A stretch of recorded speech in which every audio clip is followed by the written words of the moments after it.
Please like, share and subscribe. My Master. Kabanata 721 hanggang 730. Monster Market. Noong una, tinulungan ko si Old Mengto para lang makatipid sa oras ko, at hindi ko naisip na hilingin sa kanya na magulat ng kahit ano. Bukod dito, matapos makinig sa usapan ni na Old Mengto at General Hong sa gate ng lungsod, naisip din niyang Yiyo na si Old Mengto ay isang batikang tao at hindi madaling maniwala sa kanya. Ngunit sa sandaling ito, nang makita ang seryosong tingin ni matandang Mengto, tila talagang pinag-iisipan niya ito. Sinundan siya ni Yang Yiyo. Anyway, isa lang siyang matanda sa early stage ng nascent soul, kaya hindi siya natakot. Sa kabilang banda, nais din niyang itanong kung saan may lumilipad na bangka sa Yaoguang City. Malinaw, si Old Mengto ay isang batikang tao sa Yaoguang City, at dapat niyang malaman ang maliliit na bagay na ito. Matapos sundan si Old Mengto sa isang intersection, huminto siya. Sa oras na ito, nalaman ni Yang Yiyo na pumunta silang dalawa sa isang masikip na kalye. Hindi gaanong malawak ang buong kalye, mahigit 3 metro lamang, na parang gubat ang mga tindahan at stall, at nagpatuloy ang lahat ng uri ng sigawan, na hindi gaanong naiiba sa lansangan ng pedestrian sa sekular na mundo. Lumakad sa gilid ang matandang Meng at tumingin kay Yang Yiyo at nagtanong, ito ba ang unang pagkakataon mo sa Yaoguang City, munting daos na kaibigan? Pinaikit ni Yang Yiyo ang kanyang mga mata at tumingin kay Old Meng at sinabing, oo, ito ang unang pagkakataon mo. Anong problema? Ang matandang Meng ay isang napakaraming tao. Hindi niya naintindihan ang singkit na mga mata ni Yang Yiyo. Ngumiti siya at sinabing, munting kaibigang Daoist, huwag kang kabahan.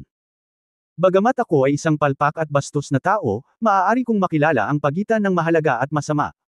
Ngayong araw, tinulungan mo ako. Ito ay isang pabor. Kahit na ako ay isang hamak, hindi ako magkakaroon ng anumang masamang hangarin sa iyo. Ang dahilan kung bakit hiniling kong umalis ka kaagad ay dahil hindi mo alam ang kaguluhan sa Yaoguang City. Nangangahulugan ito na mayroong mga sundalo at baluti upang mapanatili ang kaayusan. Upang mapanatili ang kaayusan, sa katunayan, ang mga namamalimos ng pagkain sa lungsod ng Yaoguang ay lahat ay itim ang puso. Kung kukuha ka ng middle grade spirit stones, maaari kang matarget at trituhin bilang isang matabang tupa. Dapat mong malaman na ang mga middle grade na spirit stone ay hindi karaniwan. Karamihan sa mga transaksyon sa merkado ay gumagamit ng mababang uri ng mga spirit stone. Natatakot si matandang Meng na baka may mag-target sa maliit na Daoist at magdulot ng gulo. Ngayon, ang maliit na Daoist ay bukas palad na gumugol ng 50 espiritong bato upang tulungan ang matanda. Hindi ignorante ang matanda. Ito ay isang tabletang demonyo. Bagamat hindi ito isang top grade, sapat na ito upang mabawi ang 50 batong espiritu ng maliit na Daoist. Mangyaring tanggapin ito. Habang nagsasalita, kumuha si Old Meng ng isang light green na demon peel at iniabot ito kay Yang Yiyo. Tumingin si Yang Yiyo kay Old Meng at naisip na tila hindi siya nagpapanggap. Mukhang hindi naman ganap na torpe ang matandang ito. Kaya niyang uminom ng demon peel, ibig sabihin ay may bottom line pa siya. Nag-iisip. Dito, nagbago ang impresyon ni Yang Yiyo kay Old Meng. Siya ay natural na hindi umiinom ng munting demon peel na ito. Wala siyang pakialam sa 50 mababang batong espiritu lamang. Napangiti siya at sinabing, dahil tadhana na ang tumulong sa iyo, hindi na kailangan ng demon peel. Nagkataon lang na kara-rating ko lang sa Yaoguang City at hindi ako masyadong pamilyar dito. Gusto kong maghanap ng maupahan ng lumilipad na bangka. Alam mo ba kung meron? Narinig ito ng matandang Mengto at malakas na sinabi, munting Daos na kaibigan, tinanong mo ang tamang tao. Ako, si Old Meng, ay hindi nang ahas na magsabi ng kahit ano. Ako ay nasa Yaoguang City sa halos buong buhay ko, at walang bagay na hindi ko alam. May pwesto para umarkila ng lumilipad na bangka, ngunit ang presyo ay medyo mahal. Ito ang lugar ng isang negosyo sa ilalim ng pangalan ng Lingshan Valley, isa sa 3 pangunahing puwersa sa Yaoguang City, ang Dongsenju Force. Ang pinakamalaking demon beast market sa Yaoguang City ay Lingshan Valley Business. Paano ito? Dahil ang maliit na kaibigang Daoist ay hindi tumatanggap ng mga pildores ng demonyo, ako, si Old Mengto, ay magdadala sa iyo doon, at ito ay maituturing bilang kabayaran sa kabutihang loob ng maliit na kaibigang Taoista ngayon. Maraming salamat, kaibigang tao. Tumango si Yang Yiyo para pasalamatan siya. Hindi siya umimik kay Old Mengto. Bakit hindi niya binigay ang mga demon peel sa mga sundalong nagbabantay sa lungsod noong may mga demon peel? Ang bawat tao ay may kanya-kanyang paraan ng pamumuhay. Marahil ito ang sariling paraan ng pamumuhay ni Old Mengto. Hoy, ano ang pangalan, kapwa Daoist? My name is Meng Bufan, you can just call me Lao Meng. Bukas palad na sabi ni Lao Meng. Ang pagpupulong ay kapalaran, si Yang Yiu ay hindi isang reserbang tao, ngumingiti at sinabing, "Okay, Lao Meng ang tawag ko sa iyo, ako si Yang Yiu, tawagin mo lang ako sa pangalan ko." Ang relasyon sa pagitan ng mga tao ay napakaganda. Ang pagkikita ay kapalaran, at ang makapag-usap ay higit pa. Ang pagkakaroon ng magandang impresyon sa isa't isa at makipag-usap ng may haka-haka ay isang kaibigan.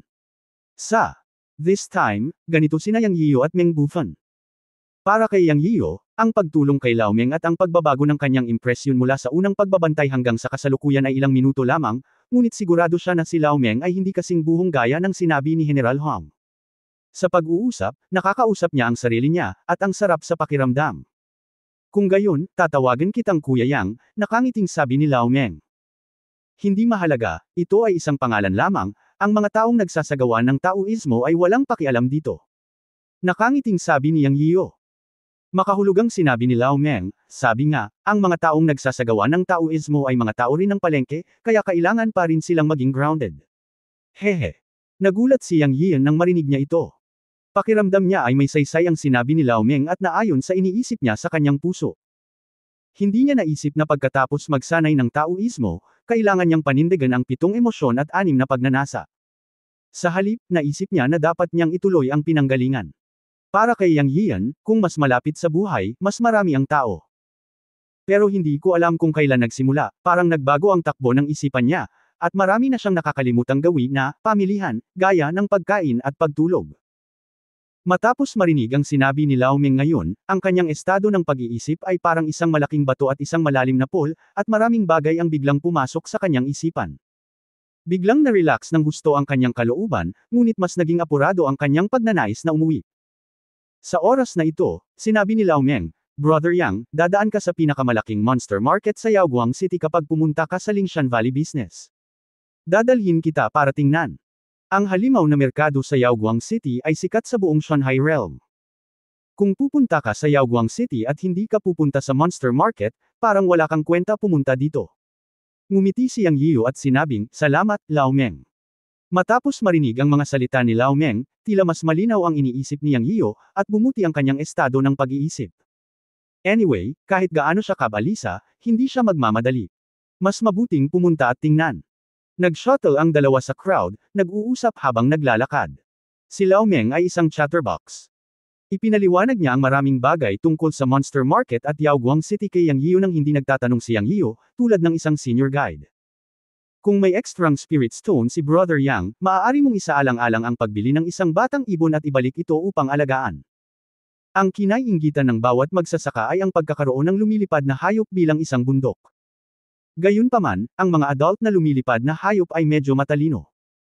Ang ilang mapagmataas na ibon ay hindi hahayaan ang mga tao na gamitin ang mga ito bilang mga bundok kahit na sila ay nahuli.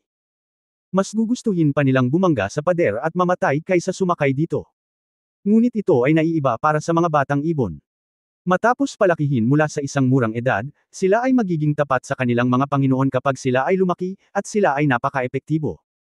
Ito ay tumatagal lamang ng ilang oras. Gayunpaman, para sa atin na nagsasagawa ng Taoismo, kapag naabot na natin ang nascent soul, wala na ang oras. Ang 180 taon ay walang problema. Napaka-epektibo sa gastos na gumugol ng mga dekada upang pakainin ang isang batang ibon. Mayroon ding mga fighting spirit beast na mabibili rin. Kung ikukumpara sa mga lumilipad na ibon at demonyong hayop, ang fighting spirit beast ay mas mura. Siyempre, hindi ito ganap. Napakamahal pa rin ang ilang spirit beast na may malalakas na bloodline. Gayunpaman, ang mga espiritong hayop na may malalakas na linya ng dugo ay kadalasang hindi madaling makuha, at sila ay aagawin sa sandaling mailagay ang isang order. Ang 3 pangunahing puwersa sa lungsod ng Yaoguang ay madalas na nagsusubasta ng mas mataas na espiritual na mga hayop at ibon na kanilang nahuhuli kapalit ng mas malaking kita. Sabi ni Lao Meng habang naglalakad, at nakikinig lang si Yang Yiu nang nakangiti. Hindi niya sinabi kay Lao Meng na mayroon siyang pang-4 na antas na Wind Thunderbird, o isang mutant flying monster beast na si Xiaobai. Ayon kay Lao Meng, ang Yaoguang City ay nakakuha ng maraming halimaw, na ikinagulat ni Yang Yiu. Kung ang mga magsasaka sa Yaoguang City ay nakakuha ng malaking bilang ng mga lumilipad na halimaw na hayop, hindi ba ito magdudulot ng backlash mula sa mga halimaw? Bagamat narinig niya na sa Mountain and Sea Realm, ang lahi ng tao ay malakas at ang lahi ng halimaw ay mahina, alam din niya mula sa kanyang sinumpaang kapatid na si Bai Yuan na ang lahi ng halimaw ay mahina lamang sa labas ng Great Wilderness Territory, at mahina sa teritoryo ng sangkatauhan. Sa Great Wilderness Territory, ang lahi ng halimaw ay napakalakas pa rin, at ang lahi ng tao ay hindi ng ahas na madaling tumuntong sa Great Wilderness Territory at pukawin ang lahi ng halimaw. Sa kabilang banda, ang lahi ng halimaw at lahi ng tao ay mayroon pa ring anong uri ng kasunduan ang nilagdaan. Hindi sila manghihimasok sa isa't isa. Kadalasan, ang mga lahi ng tao at demonyo ay mag-aaway lamang sa loob ng kanilang ilalim. Ngunit ayon kay Lao Meng, ang nakita at narinig nila ni Yang Yio habang papalapit sa Monster Market, ang Yaoguang City ay talagang isang monster market. Habang naglalakad sila, narinig nila ang lahat ng uri ng halimaw na ibinebenta. Mayroong lahat ng uri ng mga halimaw, na marami sa mga ito ay hindi pa nakikita ni Yang Yio. Ang ilan ay nakakulong sa mga kulungan, at ang ilan ay may kontrol tulad ng mga bitag ng halimaw sa kanila. Nakakaawa silang tingnan. Bilang sila naglakad ng palalim, nakarating na sila sa Monster Market. Sa sandaling pumasok si Yang Yio, narinig niya ang mga dagandong ng lahat ng uri ng halimaw, o panaghoy, o kalungkutan at galit. Lahat ng uri ng mga tunog ay naghalo, at si Yang Yio ay nabalisa. Hindi napigilan ni Yang Yio na sabihin, Lao Meng, napakaraming halimaw na nagtipon sa lungsod ng Yaoguang. Hindi ba ito magdudulot ng galit ng lahi ng halimaw? Kabanata 722, Demonic Slave Pearl Collector. Ngumisi ang matandang Meng at sinabing, bakit hindi? Taon-taon, kinukuha at pinapatay ng Demon Light City ang daan-daang libong demonyong hayop. Halos galit na galit ang tribo ng demonyo, ngunit may mga Panginoon sa Demon Light City na kadalasang maaaring itaboy at sugpuin ang sumasalakay na tribo ng demonyo. Halos bawat ilang taon, aakitin ng Demon Light City ang paghihiganti ng pang-apat na antas na malaking demonyo, ngunit kayang harapin ito ng mga master ng Demon Light City. Yang naantig ang puso ni Yio at sinabing, anong antas ng mga master ang kailangan ng Demon Light City upang harapin ang malaking demonyo? Mahiwagang sinabi ni Old Meng, sa ibabaw, ang tatlong master ng Late Nascent Soul Stage ang namamahala sa Demon Light City, at lihim na mayroong may tatlong masters ng Late Nascent Soul Stage, ngunit ang mga masters ng Late Nascent Soul Stage ay bihirang lumabas, maliban kung makatagpo sila ng malaking pag-atake ng halimaw. Nabalitaan na ang isa sa tatlong master ng huling yugto ng Nascent Soul ay bumagsak sa yugto ng Nascent Soul at umabot sa out-of-body stage, na napakalakas. Ang mga ordinaryong halimaw ay hindi nang ahas na dumating. Sa kasaysayan ng Yaoguang City, nagkaroon ng ilang malalaking invasion ng fourth-turn monsters, ngunit lahat sila ay naitaboy ng tatlong masters ng Late Nascent Soul Stage na lihim na namamahala. Ang mga ordinaryong pang-apat na turn na pagsalakay ng halimaw ay malulutas ng huling yugto ng Nascent Soul na hayagan na namamahala. Kaya ang halimaw na merkado sa Yaoguang City ay isang malaking cake para sa tatlong pangunahing puwersa. Normal para sa mga master na maupo sa bukas at patago. Hindi na kailangang mag-alala tungkol sa pagsalakay ng mga halimaw. Ang Great Wilderness Territory lang ang may mga super monster na iyon sa Mountain and Sea Realm, pero may kasunduan sila sa ating sangkatauhan. Hindi madaling lalabas ang mga super master sa Great Wilderness Territory. Ang iba pang mga fourth-turn monster ay bihira, at ang fifth-turn monsters ay mas bihira pa. Hindi sila nang ahas na kumilos ng padalos-dalos sa teritoryo ng sangkatauhan, kaya walang malaking kaganapan sa Yaoguang City sa loob ng libu-libong taon. Dalawang bagay ang ginagawa ni Yang Yian ng sabay, naglalakad at nakikipag-chat kay Lao Meng. Napansin niya ang mga salita ni Lao Meng sa kanyang puso. Siyempre, ang pangunahing focus ay sa mga masters ng Yaoguang City. Ayon kay Lao Meng, ang Yaoguang City ay may tatlong master sa huling yugto ng Yuanying. Ito ay nasa ibabaw. Mayroon ding tatlong master sa mahusay na pagiging perpekto ng Yuanying stage sa lihim. Malamang na ang isa sa kanila ay nakalusot sa labas ng katawan. Ito ang anim na Panginoon sa bukas, hindi banggitin ang iba pa. Dapat mayroong maraming mga magsasaka sa maaga at gitnang yugto ng Yuanying. Makikita ito sa mga bantay sa tarangkahan ng lungsod. Ang tatlong pangunahing puwersa sa Yaoguang City ay makapangyarihan. Ang mga bantay sa gate. Lahat ay nasa maagang yugto ng Yuanying, nakahanga-hanga rin.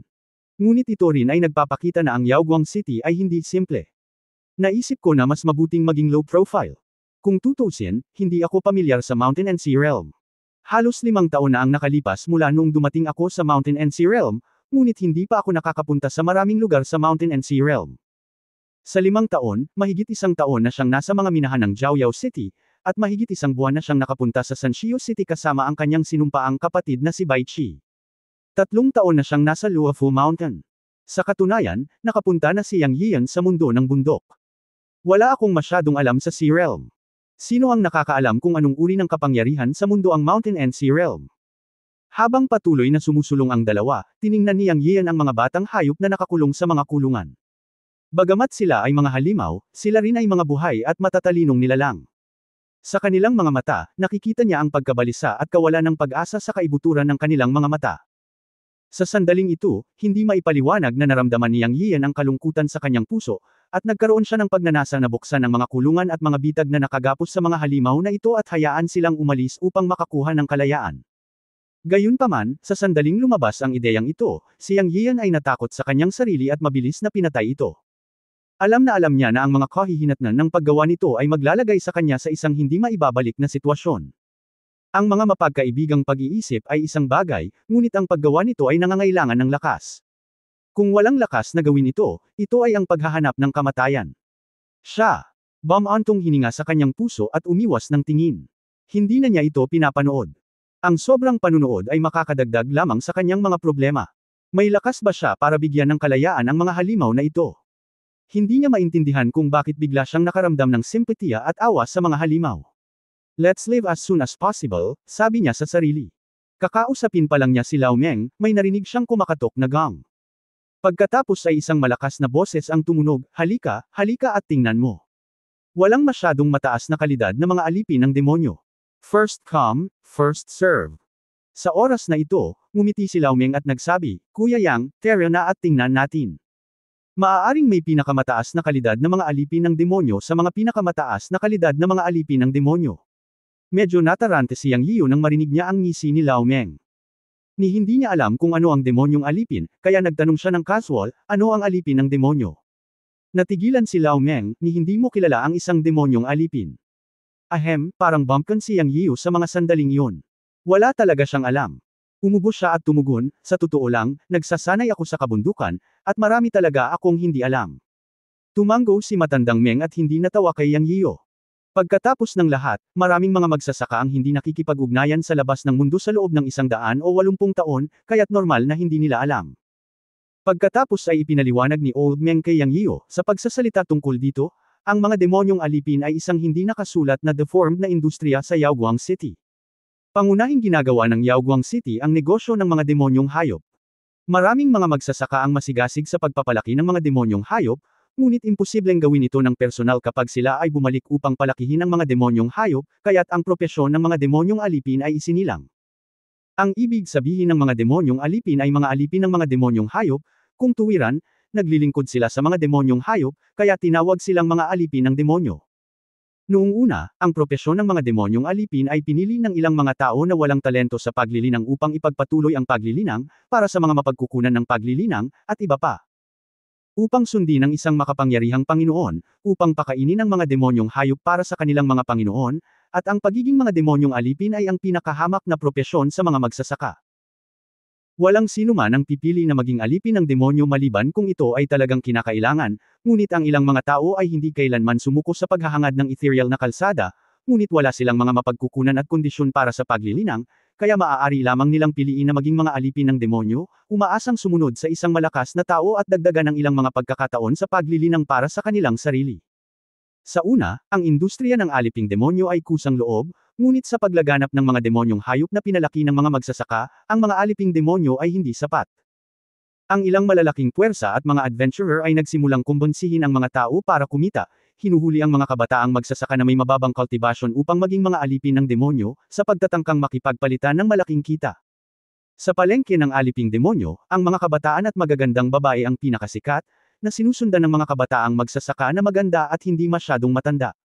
Matapos ang mga taong ito ay maging mga alipin ng demonyo, hindi lamang sila naglilingkod sa mga demonyong hayop ng bahay ng amo, kundi naglilingkod din sa Panginoon. Hehe, I don't need to explain the mystery kuya, naiintindihan mo naman di ba? Pumunta at tingnan, madalas may mga mataas na kalidad sa merkado ng demonyong alipin, at makakabili si Brother Yang ng isa o dalawa kung tama ang presyo, ngumiti si Lao Meng at sumiksik sa karamihan. Matapos makinig sa paliwanag ni Lao Meng, nakaramdam ng inis si Yang Yiu. Ito ay simpleng human trafficking.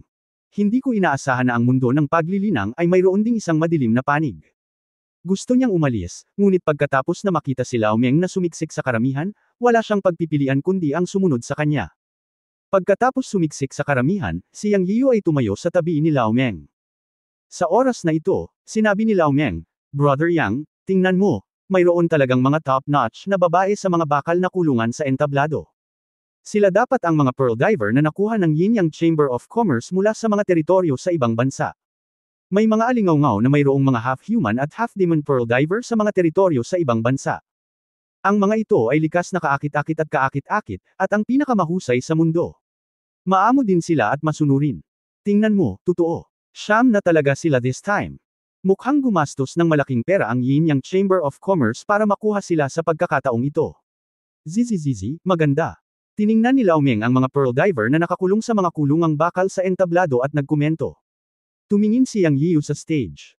Sa entablado na higit sa 1 metro ang taas, sunod-sunod na inilagay ang mga bakal na kulungan, at bawat kulungan ay may hawak na isang tao. Mayroon ng 9 na maninisid ng perlas na binanggit ni Lao Meng. Bagamat ibinaba nila ang kanilang mga ulo, nakita ni Yang Yiyu na ang kanilang mga figure ay tiyak na top-notch. Hindi siya komportable. Ayon kay Lao Meng, ang mga babaeng nagsisisid ng perlas ay may lahing kalahating tao at kalahating demonyo. Nalaman din ni Yang Yiyu ang tungkol sa karerang ito mula sa mga Class Eco. Wala silang katayuan sa lahi ng tao, at hindi nakilala ng lahi ng demonyo. Sila ay isang grupo na hindi kinikilala ng mga tao o mga demonyo. Nakakaawa talaga. Ngayon sila ay ginamit bilang alipin ng mga ilegal na mga ngalakal para sa libangan. Mali talaga. Pero isipin mo, ganito ang mundo. Iginagalang ang mga malalakas. Normal para sa mga taong walang lakas na mahuli bilang mga alipin. Hindi siya komportable, ngunit wala siyang magagawa. Sa isa-isang tinitingnan ng mga bakal na kulungan, nalaman ni Yang Yiyu na bilang karagdagan sa mga babaeng ito na nagsisisid ng perlas, mayroon ding mga babaeng tao at ilang binata. Hindi mataas ang kanilang pagtatanim. Sa karamihan, sila ay gintong elixir. Ang kanilang pagtatanim ay tinatakan at sila ay ikinulong sa mga kulungang bakal. Mayroong kabuuang 50 bakal na kulungan, at 50 tao ang nakakulong sa mga ito. Lahat ito ay mga alipin ng demonyo, naghihintay na mabili. Nang tignan sila ni Yang Yiyu isa-isa at bumagsak ang kanyang mga mata sa huling hola na bakal, nagulat siya sa lahat. Ang kanyang buong katawan ay hindi maiwasang manginig, at isang malakas na hangarin sa pagpatay ay nagmula sa kanya ng walang anumang pagtatago, na tumataas sa kalangitan. Kabanata 723 Pagtagpo ng Guro at Disipolo. Ang matandang Meng, na nakatayo sa tabi ni Yang Yiyu, ay napansing may mali kay Yang Yiyu sa unang sandali, at halos mamatay na siya sa takot sa pamatay na hangarin na nagmumula kay Yang Yiyu. Ang matandang Meng ay isang matandang kamay sa lungsod ng Yaoguang, at alam niya kung ano ang ibig sabihin para kay Yang Yiyu na ilabas ang layuning pumatay sa ganoong lugar. Mabilis niyang hinawakan ang braso ni Yang Yiyu at nag-aalalang sinabi, Kuya Yang, anong problema? Kalmado, ito ay nasa harap ng gate ng Yin Yang Business, at may mga makapangyarihang Yuanying Great Perfection Master sa Yaoguang City. Kung mayroon man, dapat tayong gumawa ng pangmatagalang plano at hindi dapat maging walang ingat. Mas marami kang pinsalang gagawin kaysa sa kabutihan. Nang marinig ni Yang Yiyu ang sinabi ni matandang Meng, nanag ang dahilan. Alam niyang tama ang sinabi ni Old Meng. Kung makikigulo siya dito, wala siyang lulutasin, kundi maiipit ang sarili sa kumunoy. Bagamat siya ay nasa maagang yugto ng Yuanying ngayon, at kayang pumatay ng mga taong kapareho ng antas at labanan ang mga tao sa gitnang yugto ng Yuanying sa ilang segundo, wala pa rin siyang kumpiyansa sa pagharap sa mga master sa huling yugto ng Yuanying o kahit na Yuanying Great Perfection. Kung tutuusin, hindi pa niya nakikilala ang mga ito. Huminga siya ng malalim, malungkot ang mukha, laging nakatutok ang mga mata sa huling bakal sa entablado. Nandoon ang kanyang kamag-anak, ito ang pangalawang apprentice na si Wang Zhongren na nawala at nahulog sa bangin kasama si Wu Mokyo. Noong unang panahon, naisip niya ang iba't ibang mga eksena ng pagkikita niya ng kanyang apprentice isang araw, ngunit tiyak na hindi niya inaasahan na magiging ganito ang eksena. Tiningnan ni Yang Yiyan ang pangalawang apprentice na nakakulong sa kulungang bakal na may mga tanikala na bakal na parang halimaw, at ang kanyang puso ay dumudugo. Siya ay sumisigaw sa kanyang puso, ito ay ang aking kawalan ng kakayahan bilang isang master. Hindi niya akalain na ang kanyang apprentice na si Yang Yiyan ay ikulong sa isang hola na bakal at ibebenta bilang isang alipin. Nang dumudugo ang kanyang puso, si Yang Yiyan ay hindi na muling nagkaroon ng kagalakan ng isang simpleng apprentice, ngunit ang walang katapusang hangarin na pumatay. Dahil lumitaw ang pangalawang apprentice na si Wang Zhongren, dapat ay mayroon ding kinaroroonan si Wu Mokyo, ngunit hindi maramdaman ni Yang Yiyan ang kahit katiting na hininga ni Wu Mokyo, na labis na ikinairita niya. Matapos mahawakan ng braso ni Lao Meng at piliting pigilan ang walang hangganang pagpaslang na layunin sa kanyang puso, nagsimulang gumana ang isip ni Yang Yiyan na parang kidlat, at gusto niyang hilingin sa kanyang apprentice na lumabas. Sa sandaling ito, pagkatapos lang magsalita ni Lao Meng, whoosh whoosh whoosh, 7 o 8 figure ang sunod-sunod na lumitaw sa entablado, na nakapalibot sa bakal na kulungan. Sa kabutihang palad, ang layunin ng pagpatay ni Yang Yiu ay dumating at umalis ng mabilis, at ang dahilan ay nanag. Siya ay pinigilan din ni Lao Meng. Sino ang napakapangahas? Ang 8 tao na lumitaw sa entablado sa isang iglap ay lahat ay nagkaroon ng paglilinang sa gitnang yugto ng nascent soul. Ang pinuno ay isang nasa katanghaliang gulang na lalaki na may baluktot na ilong, nakatingin sa paligid ng karamihan. Sa oras na ito, maraming tao ang nakatingin kay Yang Yiu. Ang 8 middle stage nascent soul masters na kalalabas lang sa entablado ay hindi naramdaman ang pagpatay na kalalabasan lamang ni Yang Yiu, ngunit ang mga taong nakatayo sa tabi ni Yang Yiu ay naramdaman. Ang nasa katanghaliang gulang na lalaki na may gutter nose ay agad na tumingin kay Yang Yiu, at malungkot na sinabi, "Ano ang gusto mong gawin, bata?" Handa na si Yang Yiu para sa laban, ngunit bago niya ibuka ang kanyang bibig, si Lao Meng sa tabi niya ay tumawa at nagsabi, "Master Shen, ito ay isang hindi pagkakaunawaan, ang batang ito ay aking pamangkin, at may mali sa pamamaraan ng pagsasanay. Siya ay madalas na naglalabas ng mamamatay tao na layunin ng hindi mapigilan. Hindi pagkakaunawaan, lahat ng hindi pagkakaunawaan, hehe. Matandang Meng, payo ko sa iyo na huwag gumawa ng gulo. Ito ang market ng aking Yin Yang Trading Company. Bantayan mo ang pamangkin mo." Pinaikit ni Shen Wanquan ang kanyang mga mata at tinitigan si Lao Meng at dahan-daang nagsalita. "Paano na, hindi mo ba alam kung anong klaseng tao ako, Lao Meng? Huwag kang mag-alala, walang mangyayari. Babantayan ko lang ang pamangkin ko at hinding-hindi ako magdudulot ng gulo kay Master Shen. Magpatuloy kayo, titingnan natin ang mga juicy pearl divers at aalis na, hehe," nakangiting sabi ni matandang Meng. Mas mabuting gawin ito, kung hindi, huwag sisihin si Shen sa pagiging walang awa." Malamig na sumangot si Shen Wanquan, at sa wakas ay inilayo niya ang kanyang mga mata kay Yang Yiu. Sa kanyang mga mata, si Yang Yiu ay isang cultivator lamang sa maagang yugto ng nascent soul. Maaari siyang pagsamantalahan ng sinuman sa kanilang 8, kaya hindi na niya ito pinansin, ngunit hindi siya umalis. Sila ang nagpo-protekta sa mga interes ng Yin Yang merchants, at hinding-hindi sila maglalakas loob na hayaang may mangyari sa merchant market. Walang sinabi si Yang Yiu, ngunit hindi tumingin ang kanyang mga mata kay Shen Wanquan, at nakatitig pa rin siya sa kanyang disipulong si Wang Zongren na nakakulong sa entablado. Nagulat siya sa biglang boses ni Lao Meng. Bagamat inilarawan siya ni Lao Meng bilang isang taong may problema sa cultivation, o problema sa utak, hindi nagalit si Yang Yiu, dahil alam niyang natatakot si Lao Meng na magdusa siya. Noong nagtataka pa rin si Yang Yiu kung bakit ang halatang mga salita ni Lao Meng ay nagpapaniwala sa nasa katanghaliang gulang na lalaking may baluktot na ilong, narinig niya ang boses ng isang katulad niya, "Sino ang matandang ito? Ang sekta ba ay kamukha ni Shen mula sa Yin merchant na kailangang magbigay ng mukha?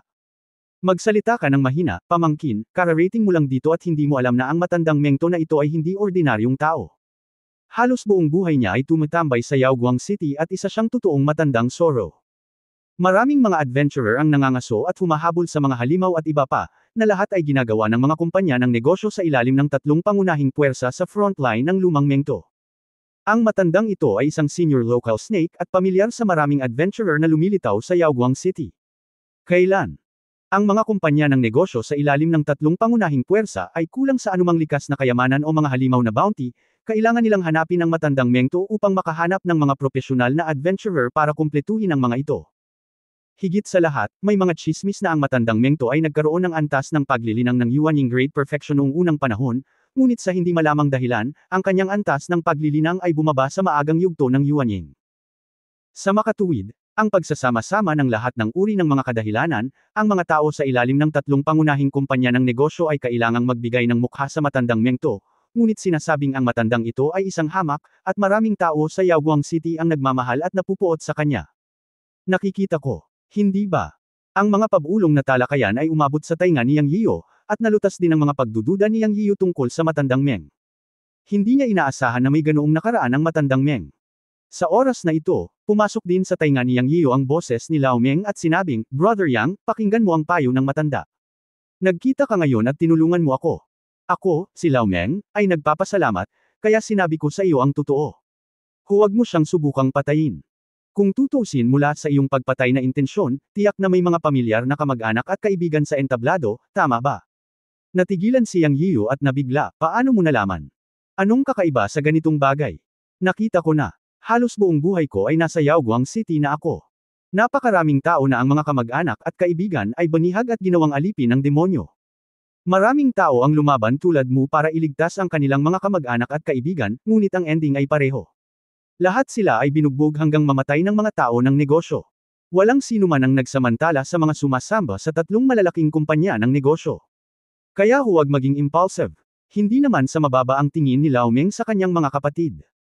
Ikaw ay nasa maagang yugto pa lamang ng nascent soul. Hindi ka pa sapat para punan ng mga puwang sa pagitan ng mga ngipin ng mga tao. Ang 8 tao sa gitnang yugto ng nascent soul na lumitaw ay mga handog lamang ng Yin Yang Merchants, hindi pa banggitin na mayroon ding mga master sa huling yugto ng nascent soul. Ang Yin Yang Merchants na ito ay ang kapangyarihan ng Yin Yang sect sa Nonshanzhou. Ang Yin Yang Merchants ay ang malaking cultivation resource merchant ng Yin Yang sect. Masasabing ang pinakamalaking lakas ng Yin Yang sect ay nakatagilid patungo sa Yin Yang Merchants, at hindi nila maaaring samantalahin. Kung gusto mo talagang makatipid ng mga tao, mabibili mo sila ayon sa normal na pamamaraan. Nakikita mo ang iyong mga mata na nakatutok sa huling batang bakal na kulungan, makatitiyak ka. Ang mga lalaking aliping demonyo ay hindi kasing halaga ng mga babaeng nangongolekta ng perlas. Maaaring mabili ang 1,800 low-grade spirit stones.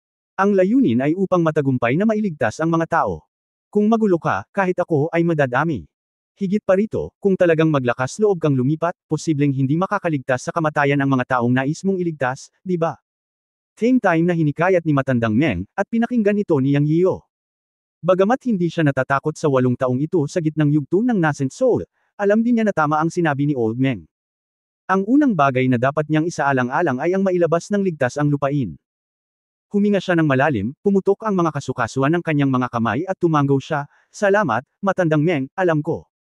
Sinabi niya iyon, ngunit sa pagtingin sa kanyang apprentice na nakakulong sa bakal na kulungan, galit pa rin ang puso ni Yang Yio. Para sa kanya, ito ay isang kahihiyan. Mabuti naman. Kung talagang pinagkakatiwalaan mo ako, Old Meng, kapag nagsimula na ang sale mamaya, maaari mong hayaang bilhin ko ang mga alipin ng demonyo. Ahem, hindi ba kaibigan mo? Awkward na sabi ng Matandang Meng. Kinagat ni Yang Yio ang kanyang mga ngipin na may pulang mata at sinabing, "Maraming salamat. Okay lang ibigay sayo. Kaya kung maglabas ng 1,000 espiritong bato. Ang isa pang binata ay ang aking pangalawang apprentice." Ah, apprentice ni Kuya Yang. Nagulat ang Matandang Meng, ngunit pagkatapos ay sinabi niya, "Huwag kang mag-alala, tiyak na ililigtas ko ang iyong apprentice ng ligtas para sa iyo." "Salamat," sagot ni Yang Yio sa mahinang boses, at pagkatapos ay tumingin siya sa kanyang pangalawang disipulo na nasa kulungang bakal na nakayuko at tila malubhang na sugatan. Sa oras na ito, si Wang Zongren na nasa bakal na kulungan ay maaaring na-alerto sa biglaang pagsulpot ng 8 Midyuanying Masters, o marahil ay naramdaman niyang may nakatingin sa kanya, at dahan-daang itinaas ang kanyang ulo. Kabanata 724 na mga nakakabaliw na kaisipan. Sa isang iglap, nakita ni Wang Zongren si Yang Yio, na ang mga mata ay pula. Nagkatinginan ang master at ang apprentice, namumula ang kanilang mga mata. Hindi inaasahan ni Wang Zongren na makikitang muli ang kanyang Panginoon na si Yang Yio, at biglang tumulo ang mga luha mula sa kanyang mga mata, ngunit ang mga ito ay madugong luha. Nang makita ito, sumakit ang ilong ni Yang Yio, at hindi niya maiwasang magmadali. Wala siyang pakialam kahit na kailangan niyang magbutas sa langit, kailangan niyang iligtas ang kanyang apprentice. Buti na lang at hinawakan siya ni Old Meng at nakiusap na tiisin.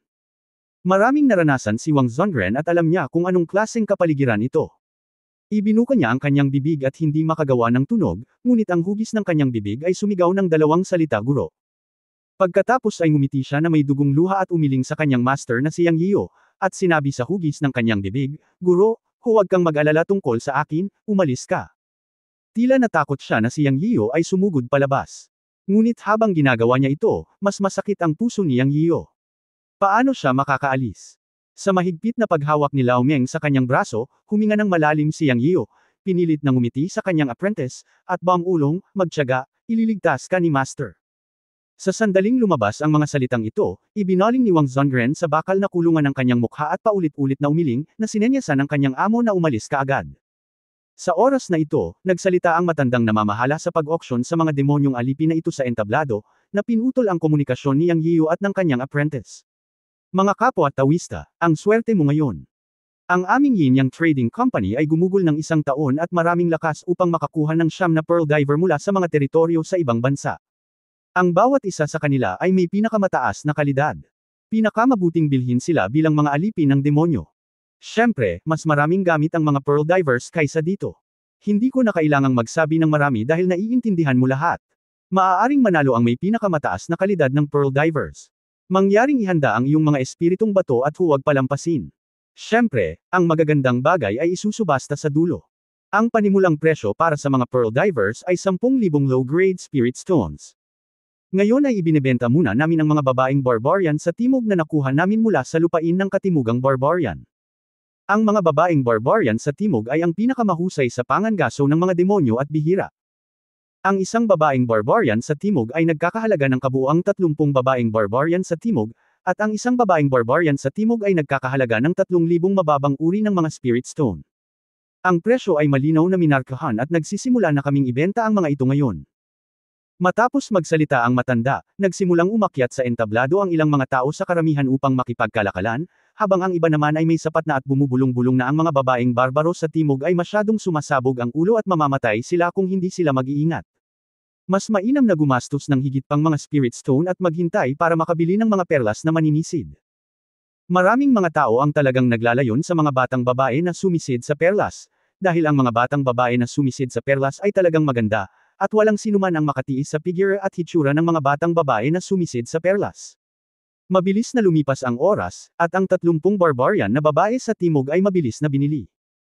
Kung ikukumpara sa mga mahuhusay na batang babae sa pagsisid ng perlas, ang mga babaeng barbarian sa timog ay mura, at maraming tao sa eksena. Sa katunayan, hindi sapat ang 30 babaeng barbarian sa timog para hatiin. 3,000 espiritong bato ay walang halaga sa ilang tao o lakas.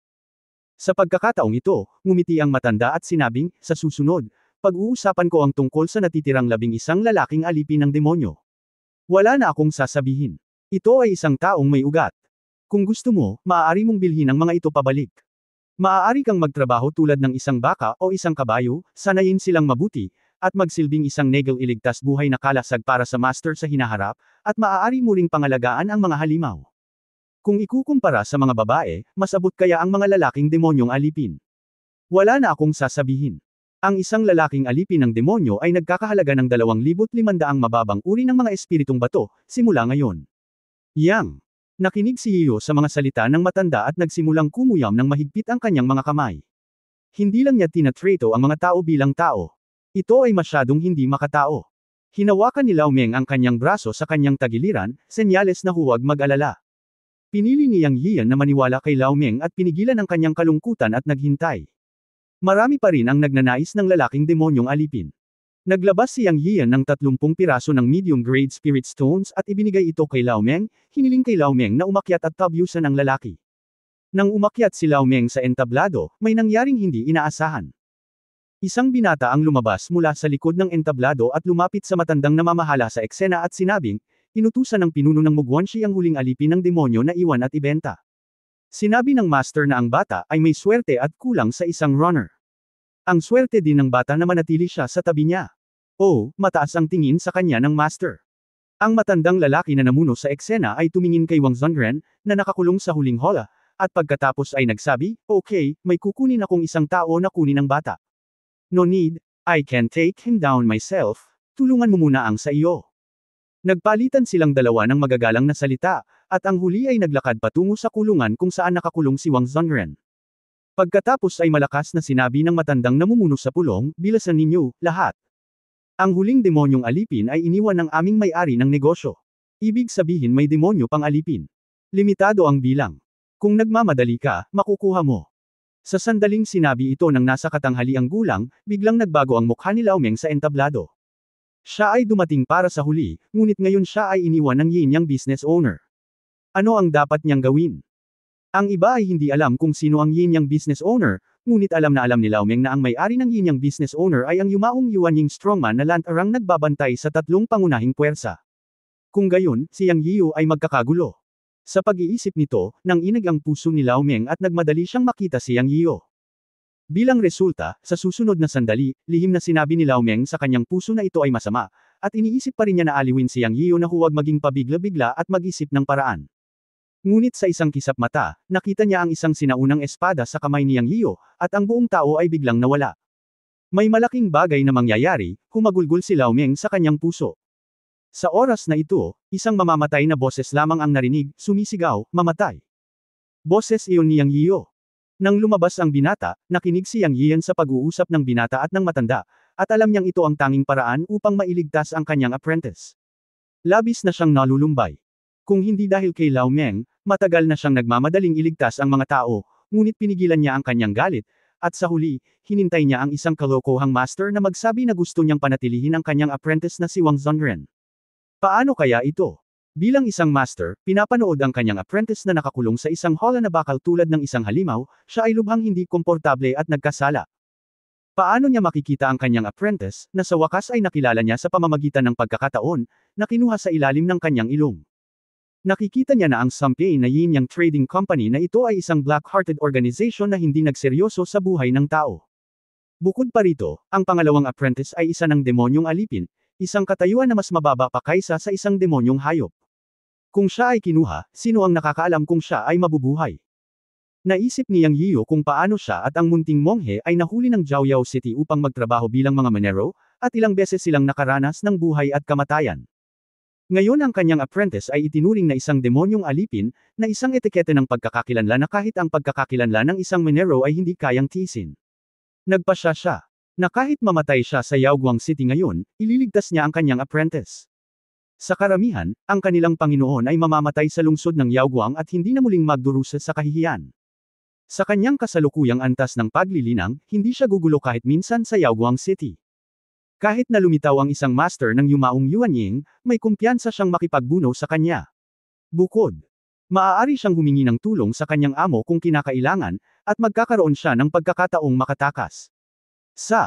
Ang Dragon Slaying Sword sa kamay, ginamit niya ang skill na, A World Away, at nawala kaagad, at dumiretso sa kulungan kung saan nakakulong ang apprentice. Sa susunod na sandali, nagpakita si Yang Yiyu sa harap ng holo kung saan nakakulong ang kanyang disipulong si Wang Zongren. Sa oras na ito, ang binata na lumabas mula sa backstage ay akmang hahampasin ang hola upang ilayo si Wang Zongren. Si Yang Yiyu ay puno na ngayon ng nakamamatay na hangarin at galit, at wala siyang magandang damdamin sa taong ito mula sa Yin Yang business. Ang binata sa kanyang harapan ay isang cultivator sa maagang yugto ng nascent soul. Hindi siya sineseryoso ni Yang Yiyu. Iniluwa niya ang salitang, patayin, at tinadtad ng espada ang binata. Namatay ang binata nang hindi man lang nakasigaw. Tinadtad ni Yang Yiyu ang bakal na kulungan gamit ang isang backhand sword. Guro. Namutla ang mukha ni Wang Zongren at sa wakas ay napasigaw siya ng dalawang salita ng paos. Iuuwi ka ni Master, kinuwiwi ni Yang Yiyu ang kanyang kamay na may pulang mata at direktang dinala si Wang Zongren sa Luofu Mountain. Ang Luofu Mountain Cave Heaven ay isa na ngayong kayamanan na ganap niyang makokontrol. Hindi tulad ng Chen Kun Pot, si Yang Yiyu ay walang dagdag na oras para gunitain ang kanyang disipulo.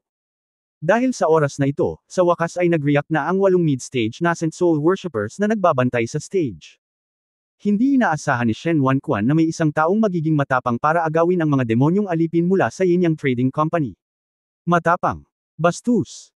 Isang sunod-sunod na galit na boses ang umalangaw, at ang 8 Yuanying Middle Stage Masters, sa pangunguna ni Shen Wanquan, ay natauhan at agad na sumugod upang patayin si Yang Yiyu. Matapos dalhin ang kanyang apprentice sa likod na kuweba ng Luofu Mountain, ang mga mata ni Yang Yiyu ay malungkot at mamamatay tao, na nagsasabing, sa oras na makakolekta ng interes, ang aking apprentice na si Yang Yiyu ay hindi madaling aibuli. Nakaharap sa 8 taong nakapaligid sa kanya mula sa lahat ng direksyon, tumanggi si Yang Yiyu na umatras. Itinaas ni Fan Jin ang Dragon Slaying Sword at umungal, kill. Gumagalaw ang dagandong sa kanyang puso at 2 itim at puting puppet na may parehong isip ang kanyang tinawag. Nai-install na niya muli ang top grade na mga Spirit Stone sa 2 puppet. Ngayon ang mga puppet na kumokontrol sa mga puppet para patayin ang kalaban ay hindi dapat maliitin.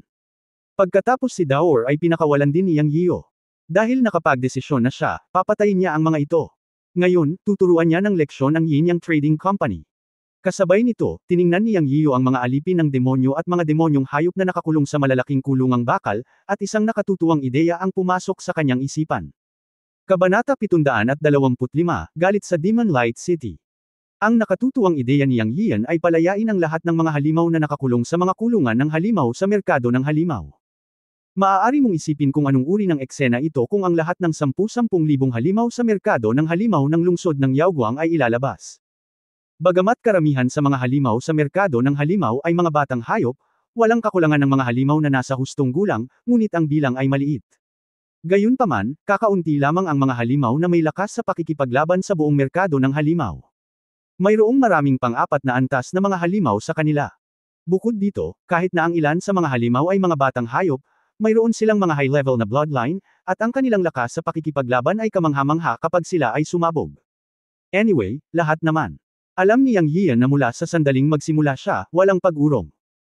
Yin Yang businessman o ang iba pang dalawang pangunahing puwersa sa Yaoguang City, hindi nila siya pakakawalan, dahil nilabag niya ang mga patakaran ng Yaoguang City, na katumbas ng paghawak sa interes ng tatlong pangunahing puwersa sa Yaoguang City. Laban hanggang kamatayan, at kung gusto mong magkagulo, palakihin mo.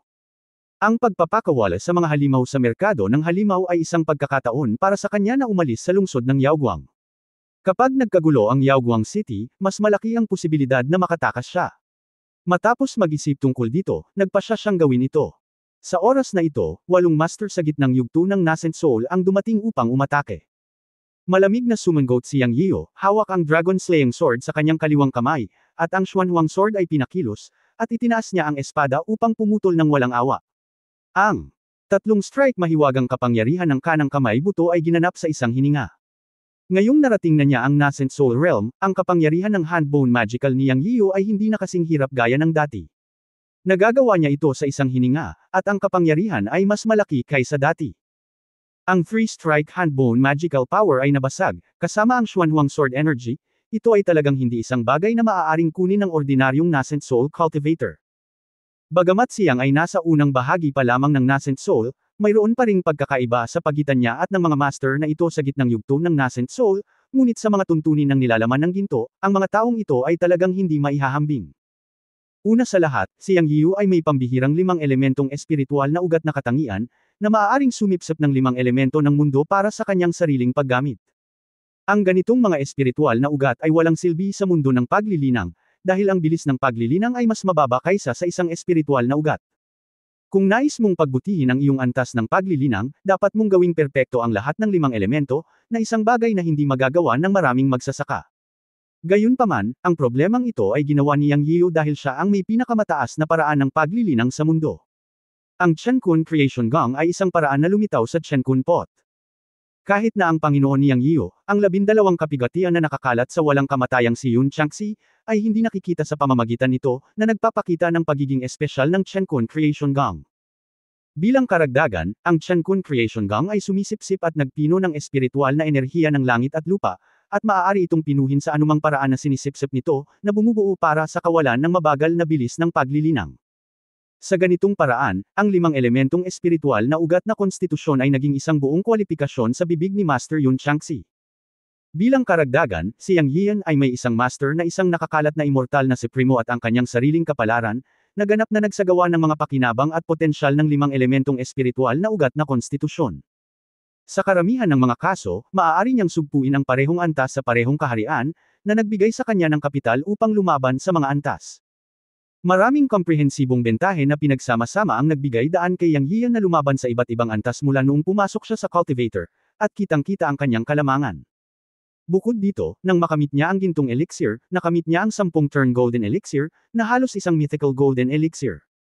Hindi pagmamalabos na sabihin na ang kanyang cultivation foundation ay ang pinakamahusay sa mundo. Sa gayong pundasyon para sa paglilinang ng gininto ang elixir, nang masira niya ang elixir at maging isang sanggol, ang kanyang Nascent Soul ay natural na hindi pangkaraniwan, at hindi ito maihahambing sa Nascent Soul ng mga ordinaryong cultivator. Ang potensyal ng Nascent Soul ay malapit na nauugnay sa grado ng Golden Elixir. Ang Nascent Soul ng 10-turn Golden Elixir ni Yang Yian ay iba rin sa iba, ngunit nakamit lang niya ang Nascent Soul at hindi niya inihambing ang kanyang Nascent Soul sa iba.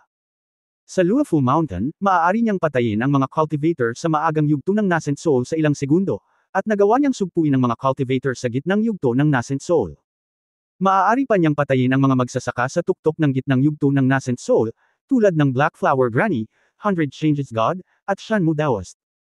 Ngayon, kaharap ang 8 cultivator sa gitnang yugto ng Nascent Soul, talagang hindi siya nakakaramdam ng matinding pressure. Siya ay gumagawa ng 2 bagay ng sabay-sabay, na nag-uutos sa 2 itim at puting puppet at dower na sirain ang mga halimaw na ikinulong ng mga halimaw. Hindi siya nang ahas na magsabi ng anuman tungkol sa 2 puppet, ngunit malaki ang tiwala ni Yang Yian kay Dower. Sa totoo lang, naramdaman ni Yang Yian na kung magagalit si Daor ngayon, malamang na hindi siya ang magiging kalaban niya.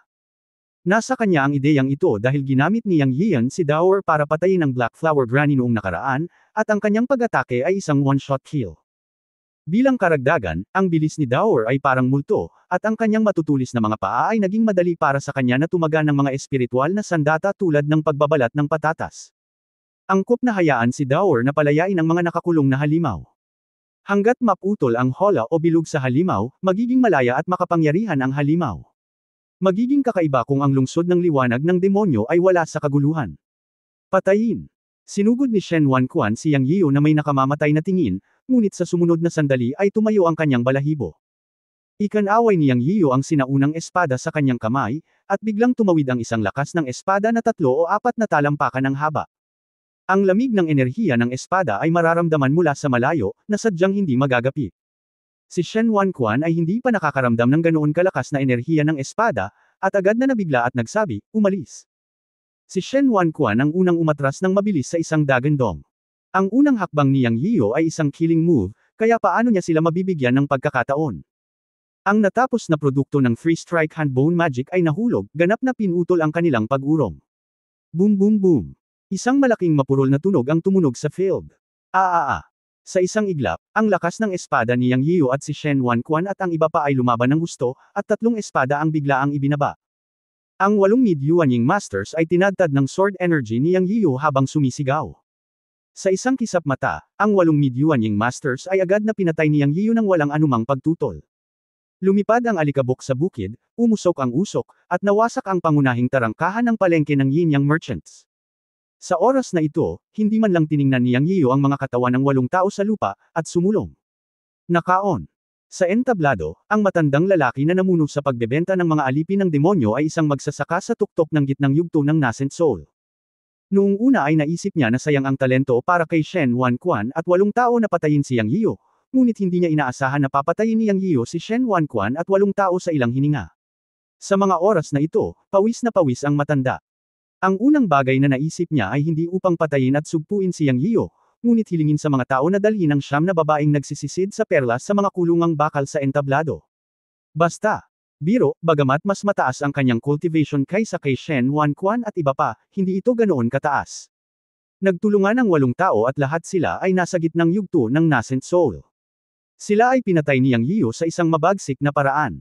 Siya, isang cultivator sa tuktok ng gitnang yugto ng Nascent Soul, ay nililigawan si kamatayan. Sa ngayon, mas mabuting kunin ang 9 na babaeng divang ng perla sa entablado na hindi pa handa para sa auction, at pagkatapos ay hilingin sa malaking master ng Yin-Yang Merchants na supilan sila. Bilasan mo bumaba sa entablado, dali, sabik na tawag ng matandang kinauukulan sa mga tao. Sa oras na ito, lumapit si Yang Yiu na may dalang espada. Ang matandang namamahala ay isang espiritu na kanina pa nagpapansin sa eksena. Nang malaman niyang nawala si Yang Yiu sa lugar, alam niyang may mali sa lalong madaling panahon. Ang masamang espiritong ito ay sumugod sa kanya, at isang malamig na hangin ang umihip sa kanyang likuran.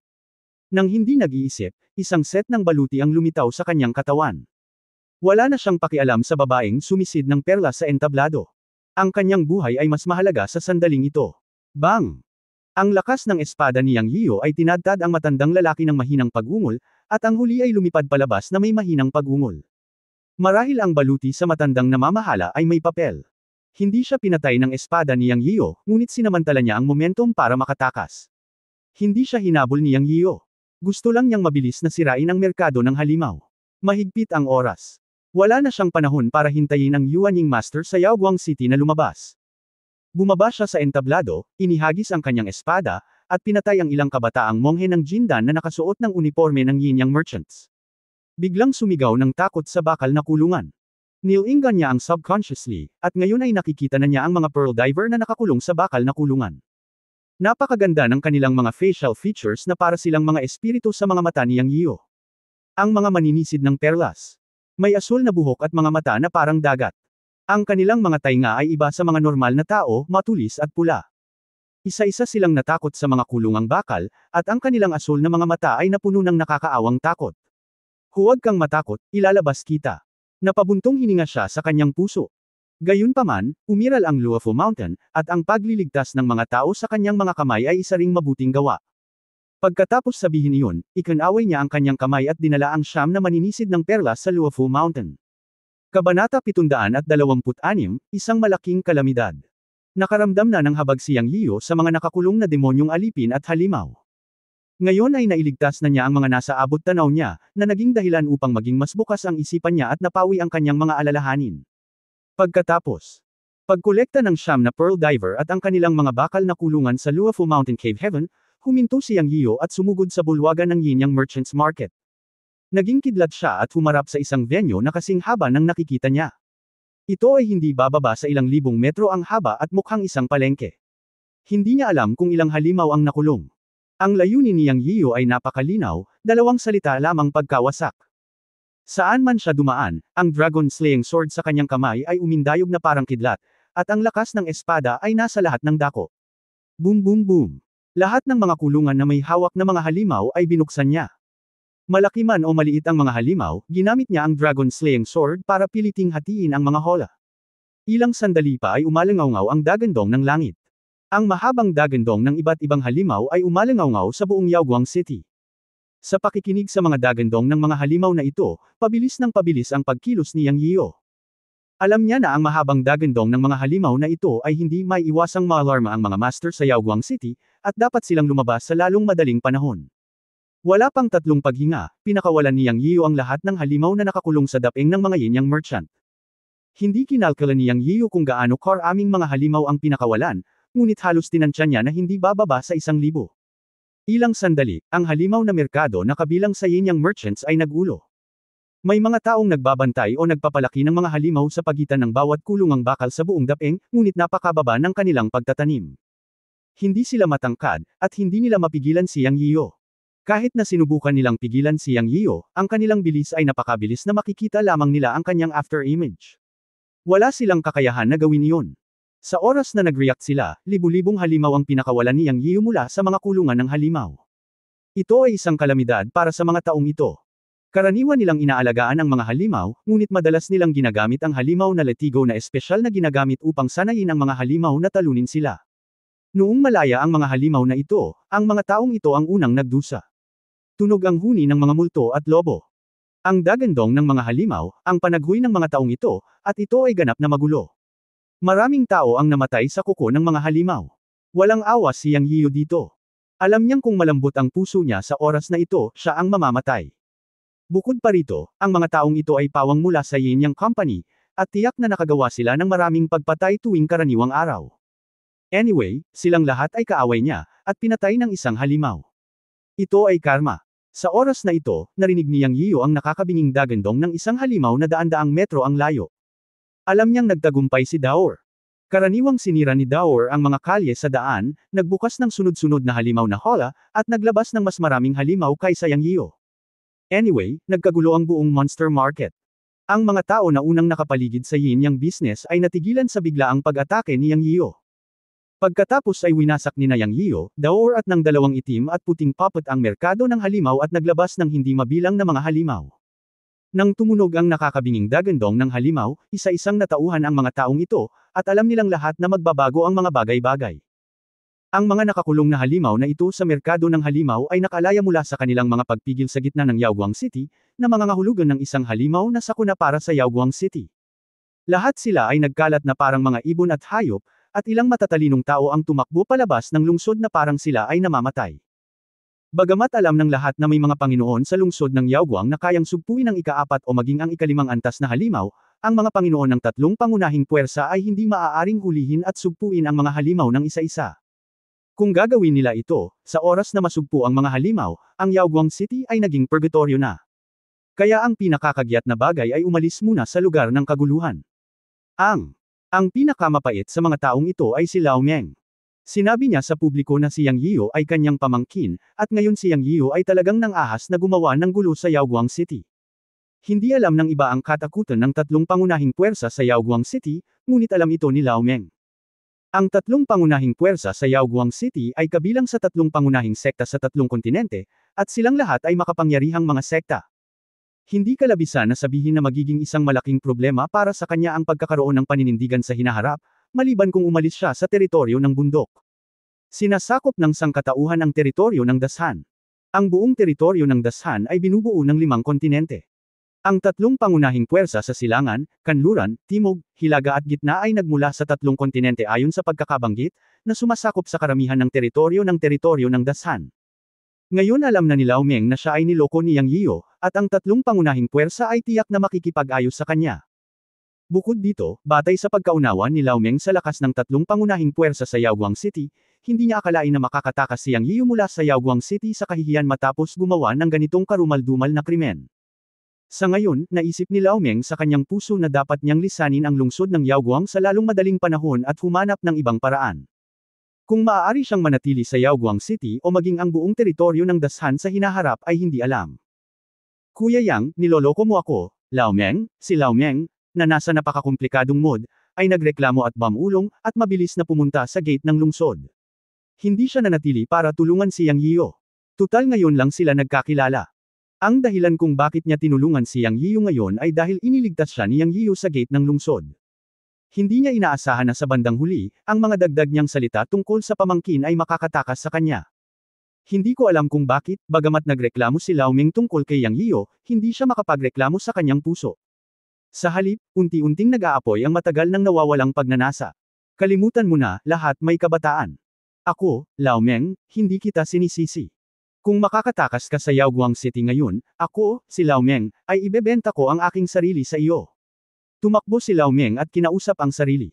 Bumungad sa kanyang isipan ang alaala ng daan-daang taon na ang nakalipas. Siya ay isang masigasig na binata tulad ni Yang Yiyo noon. May ginawa din siyang kasing laki ng ginawa ni Yang Yiyo ngayon. Ngunit dahil dito, ang antas ng kanyang paglilinang ay bumagsak mula sa mahusay na pagiging perpekto ng nascent soul hanggang sa maagang yugto ng nascent soul. Ang nakaraan ay hindi kayang balikan. Ang puso ni Lao Meng ay hindi maipaliwanag na nag-aapoy sa pagsinta. Sa kaibuturan ng kanyang puso, hindi na niya sinisisi si Yang Yiyo sa pagkakasangkot sa kanya. Matapos marinig ang dagandong ng halimaw sa di kalayuan, naantig si Yang Yiyan at naghanda upang lumikas. Hindi na siya naglakas loob na magtagal pa. Kung lumabas ang lahat ng Yuanying Master sa Yaoguang City, malaking problema para sa kanya ang pagtakas. Nang si Yang Yiyan ay sumugod na palabas ng Yinyang business kung saan nakakulong ang halimaw, bigla niyang nakita ang isang maliit na independenteng silid na may mga rune na nakaukit dito. Lumakad ang taong orihinal na aalis pagkatapos makita ang maliit na silid na ito. Nang malapit na niyang marating ang gate, isang sinag ng liwanag ang biglang umatake mula sa gilid, at ang aura ay nagpakita na siya ay isang mid-Yuanying cultivator. Walang pag-iisip, ibinalik niya ang kanyang kamay at hinampas ang isang espada. Pagkatapos ng isang mapurol, boom! Tunog, lumitaw ang isang medyo may edad na lalaki na may hawak na malaking kutsilyo at hinarangan ang pinto. Kinakabahan niyang sinabi, "Binata, napakatapang mo. Nakagawa ka ng isang kakila-kilabot na sakuna. Pinapayuhan ko kayong umalis sa lalong madaling panahon. Kung huli ka, mamamatay ka ng walang libingan." Kinaikit ni Yang Yiyo ang kanyang mga mata at nakinig sa mga salita ng nasa katanghaliang gulang na lalaki. Tila iniisip niya ang kanyang sarili, ngunit nagbago ang isip ni Yang Yiyo at naisip na talagang hindi iyon ang nangyari. Pinagmamasdan ng kaba na ekspresyon ng medyo may edad na, ang dahilan kung bakit niya nasabi iyon ay ayaw niyang makalapit sa maliit na silid na ito. Obviously, dapat may something fishy sa kwarto na pwedeng bantayan ng middle stage na Yuanying. Lalo na, mas naging curious si Yang Yiyo. Hindi siya aalis. Anyway, siguradong papatayin niya itong nasa middle-aged na si Yuanying. Gusto niya talagang makita kung ano ang nasa kwarto. Kung wala, maraming sinabi, itinaas niya ang dragon slaying sword at tinamaan. Nakita ni Yuan Dashan na hindi umalis si Yang Yiyan, sa halip ay inatake siya. Nabigla siya at bitter. Alam niyang hindi siya kalaban ni Yang Yiyan, ngunit hindi pa rin siya sumuko. Dahil sa maliit na silid na kanyang binabantayan, may isang itlog na pagmamay-ari ng tunay na tagapag-alaga ng Yinyang business, na gumugol ng isang dekada para makuha ito mula sa Great Wilderness. Para sa itlog na iyon, ang taong iyon ay malubhang nasugatan at nagpapagaling sa pag-iisa. Kung susuko siya, madadami ang buong pamilya niya. Kaya naman, alam ni Yuan Dashan na hindi siya kalaban ni Yang Yiyan, at hindi siya maaaring sumuko, kahit na nangangahulugan ito ng pagkawala ng kanyang buhay. Alam na alam niya ang kahalagahan ng itlog na iyon, at lahat ng nakaimbak sa maliit na silid ay ang pinakamahalagang bagay para sa Yinyang business. Ngayon ay umaasa na lamang si Yuan Dashan na mapipigilan niya ang binata sa kanyang harapan, at umaasa na ang malalaking tao ng Yinyang sect ay maaaring dumating upang iligtas siya sa tamang panahon. Hindi alam ni Yang Yiyan ang paghihirap ni Yuan Dashan. Na-curious lang siya at gusto niya itong makita. Dahil ito ay isang pambihirang lugar, mas mabuti kung maaari niyang gawing mas magulo ang Yaoguang City. Boom! Nagsagupaan ang mga espada, at sa isang kalansing, ang espada sa kamay ni Yuan Dashan ay hinati ni Yang Yian sa 2 piraso. Puff! Isang malalim na sugat ang lumitaw sa dibdib ni Yuan Dashan, at isang malaking subaw ng dugo ang tumalsik. Kabanata 727, Nagbagong mga ibon. Sinuntok ni Yang Yian si Yuan Dashan gamit ang kanyang backhand. Sa oras na ito, itinaas niya ang Dragon Slaying Sword at tinadtad ito sa pinto. Bang! Matapos ang isang mapurol na tunog, ang ipinagbabawal na ilaw sa pinto ay lumiwanag ng maliwanag, ngunit hindi ito nasira. Agad na kumunat ang noo ni Yang Yian. Hindi ako naniniwala, come again. Bulong niya, at pagkatapos ay ibinaba niya muli ang kanyang espada. Pagkatapos ng espadang ito, may isang click, at ang ipinagbabawal na ilaw sa pinto ay parang nababasag na salamin. Gayunpaman, lalong sumimangot si Yang Yian. Bagamat parang sira ang ipinagbabawal na ilaw ay hindi pa rin ito bumukas. Parang natatakpan ito ng mga bitik. Naisip ni Yang Yian na ang ipinagbabawal na ilaw na ito ay dapat ayusin ng isang master. Dapat niya itong basagin gamit ang sarili niyang lakas, ngunit magtatagal ito. Ano? Ang pinaka-kulang sa kanya ngayon ay oras, at hindi niya ito maantala. Sa pag-iisip nito, gumalaw ang isip ni Yang Yian at nagkaroon siya ng ideya. Mayroon siyang propesyonal na kasosyo sa pagsira sa ipinagbabawal na hadlang ang mukha ng tao na espiritong insekto, ang insekto. Dahil mahilig magtago ang bug sa tenga, madalas nakakalimutan ni Yang Yian ang tungkol sa bug. Sa katunayan, hindi lamang masisira ng bug ang iba't ibang bawal na hadlang, ngunit napakalakas din ng instant burst attack nito. Gayunpaman, ang bug ay isang maliit na bagay na mas maliit kaysa sa maliit na daliri, at palaging nakakalimutan ni Yang Yian ang tungkol sa bug sa bawat labanan. Nakaharap ngayon sa bawal na harang sa harap niya, naisipan niyang pakawalan ang surot. Break the barrier of the bug, utos ni Yang Yian sa bug. Sa isang whoosh, tunog, lumabas ang bug at naging puting ilaw at agad na sumugod patungo sa ipinagbabawal na hadlang. Boom! Nang sumabog ang surot at tumama sa ipinagbabawal na hadlang, hindi malinaw na nakita ni Yang Yian kung paano sinira ng surot ang hadlang, at sa susunod na sandali ay nasira ang paghihigpit sa pintuan ng maliit na silid. Sa katunayan, si Yang Yian ay napaka-curious at gustong malaman ang paraan ng ipinagbabawal na hadlang ng Bug Lady, ngunit sa kasamaang palad, ang ibig sabihin nito ay ang kanyang likas na mahiwagang kapangyarihan, at hindi niya ito makita kahit na gusto niya itong makita. Nakikita lamang niya ang puting liwanag na ginawang flash ng surot, at nasira ang paghihigpit sa pintuan ng maliit na silid. Napabuntong hininga siya sa kanyang puso, ang galing talaga. Pagkatapos ay pumunta si Yang Yiu para itulak ang pinto. Huwala, itinulak ang gate ng gatehouse. Ang pintuan na walang pagbabawal ay isang ordinaryong pinto lamang, at ito ay itinulak ni Yang Yiu. Gayunpaman, nang mabuksan ang pinto, nakalanghap siya ng malamig na hangin at natigilan siya sa eksenang nasa harapan niya. Pagkatapos ay isang hindi mapigil ang hininga ang lumabas, tulad ng isang malakas na hangin, at pagkatapos ay dumiretso sa kalangitan at kumalat sa malayo. Natitiyak ni Yang Yiu na ang hiningang lumabas ay mula sa isang bagay sa silid. Kasabay ng paglabas ng hininga ng maliit na silid na ito, sa isang tuyong balon sa likod bahay ng Yin Yang Business sa Yaoguang City, biglang nagmulat ng mga mata ang isang matandang may buhok na kulay abo na mukhang nasa 70s. Sa isang iglap, ang matanda ay puno ng pamatay na layunin at umungal, ang lakas ng loob ng isang malaking aso. Pagkahulog ng mga salita, nagniningning ang buong katawan niya, at nawala siya sa isang iglap. Ang matandang ito ang pinakamalakas na tao sa Yin Yang Business, at isa sa 3 pinakamakapangyarihang tao na lihim na nagbabantay sa lungsod ng Yaoguang, si Yin Jinggan. Sa 3 pinakamakapangyarihang tao na lihim na nagbabantay sa lungsod ng Yaoguang, ang Yin Jinggan ang may pinakamalalim na paglilinang. Muntik na siyang makapasok sa out-of-body realm. May mga alingaw-ngaw sa Yaoguang City na sa 3 master na lihim na nagbabantay, may nakarating na sa labas ng katawan, at ang taong iyon ay si Yin Jinggan. Sa katunayan, si Yin Jinggan ay nakapasok din sa labas ng katawan 100 taon na ang nakalilipas, ngunit walang nakakaalam na may nangyaring mali noong siya ay nag-condensate sa Yin Yang God, na nagresulta sa pagkabigo ng out-of-body realm, at palagi siyang nananatili sa Yuan Ying Great Perfection. At labis na naghirap si Yin Jinggan para dito, at gumugol ng buong 60 taon upang ipagpalit ang isang halimaw na itlog mula sa Great Wilderness Territory ng buhay ng tao, ngunit siya ay malubhang nasugatan dahil dito. Sa orihinal, hinihintay niyang gumaling ang kanyang mga sugat, at ang pagsipsip ng magic egg ay malulutas ang kanyang nakatagong sakit ng Yin Yang God at matagumpay na makapasok sa labas ng katawan. Sino ang nakakaalam na ang isang tao ay hindi makakaalam ng kanyang buhay o kamatayan at itutuon ang kanyang mga tingin sa kayamanan na tumulong sa kanya na makalusot sa labas ng katawan na kaharian? Paanong hindi magagalit si Yin Jing'an? Sa sandaling nagmamadaling lumabas sa ilalim ng balon, si Yin Jing'an ay lihim na nagsisi na siya ay masyadong nababalisa. Hindi siya dapat naglagay ng ganoong kaalagang kayamanan. Dapat ay dala niya ito. Gayunpaman, alam din niya na ito ay isang aksidente. Ang paglalagay ng mahalagang Divine Egg sa maliit na silid sa itaas ay talagang para mapangalagaan ang sigla ng Divine Egg at panatilihin ang sigla ng Divine Egg, dahil mayroong isang monster market na may sigla ng maraming monsters, na maaaring magbigay ng mas magandang kapaligiran para sa Divine Egg. Kapag hinihigop niya ang banal na itlog, maaari itong mag-volatilize sa maximum na epekto. Paano niya malalaman na ang isang tao ay may lakas ng loob na maglakas loob na gumawa ng isang bagay sa kanyang banal na itlog? Naisip ni Yin Jing'an ang pagtataksil ni Yuan Dashan sa unang pagkakataon, dahil si Yuan Dashan lang ang nakakaalam na ang banal na itlog ay nakaimbak sa maliit na silid, ngunit pagkatapos ay naisip niya ito. Imposible naman. Si Yuan Dashan ay walang ganoong katapangan.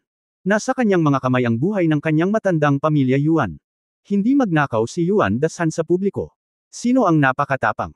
Maglakas loob na tamaan ang mga bagay ni Yin Jing'an. Nasira ang ipinagbabawal na hadlang na inayos ng kanyang sarili. Alam ito ni Yin Jing'an sa unang pagkakataon, nagising mula sa estado ng paglilinang at mabilis na lumipad sa lupa. Kasabay nito, maraming mga masters ng Yaoguang City ang nakaramdam ng hininga na tumataas sa langit, at isa-isa silang nagising mula sa kanilang cultivation state at nagmamadaling lumabas sa retreat. Nakaon.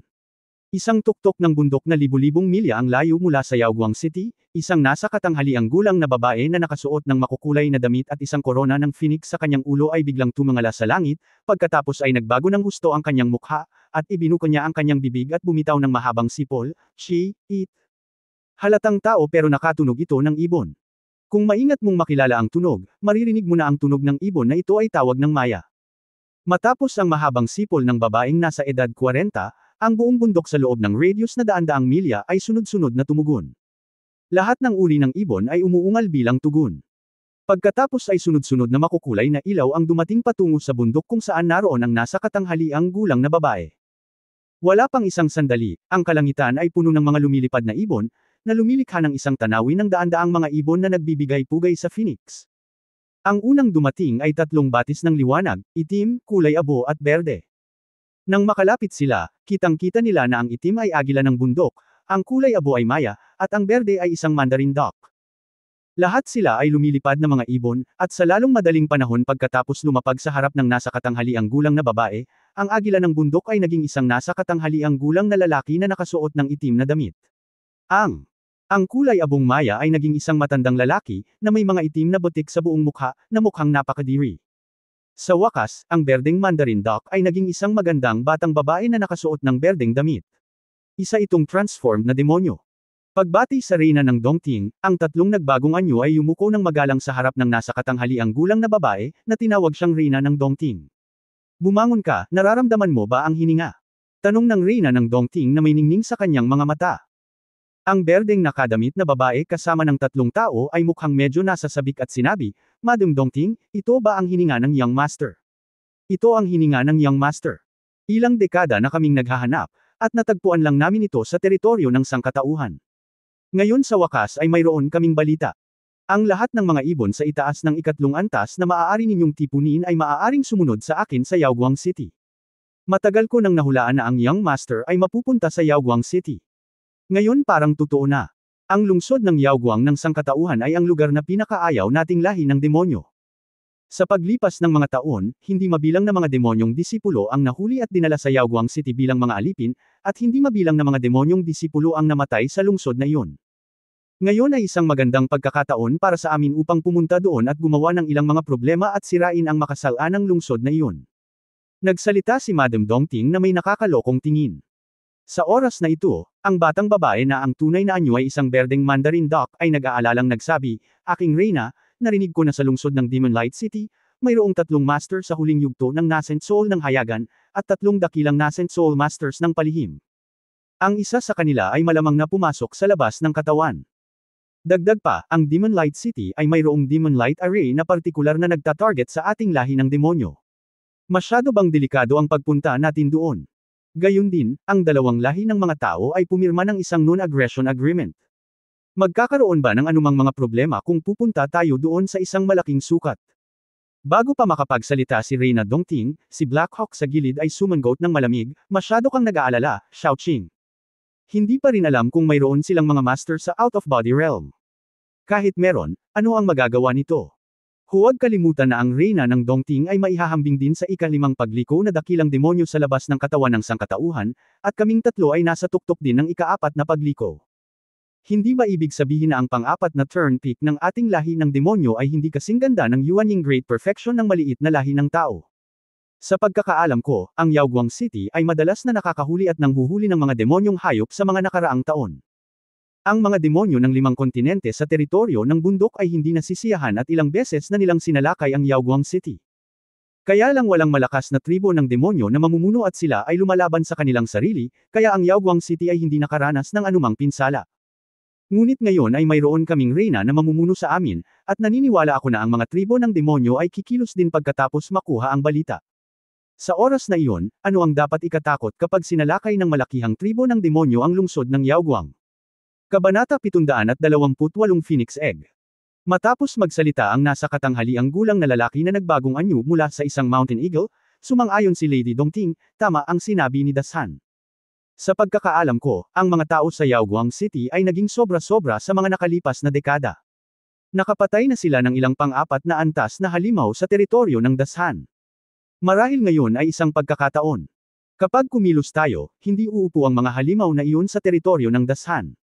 Kung ikukumpara sa mga halimaw sa ating teritoryo sa Great Wilderness, ang mga halimaw sa teritoryo ng Dashan ay mas malamang na mahuli at mahuli ng mga tao sa Yaoguang City.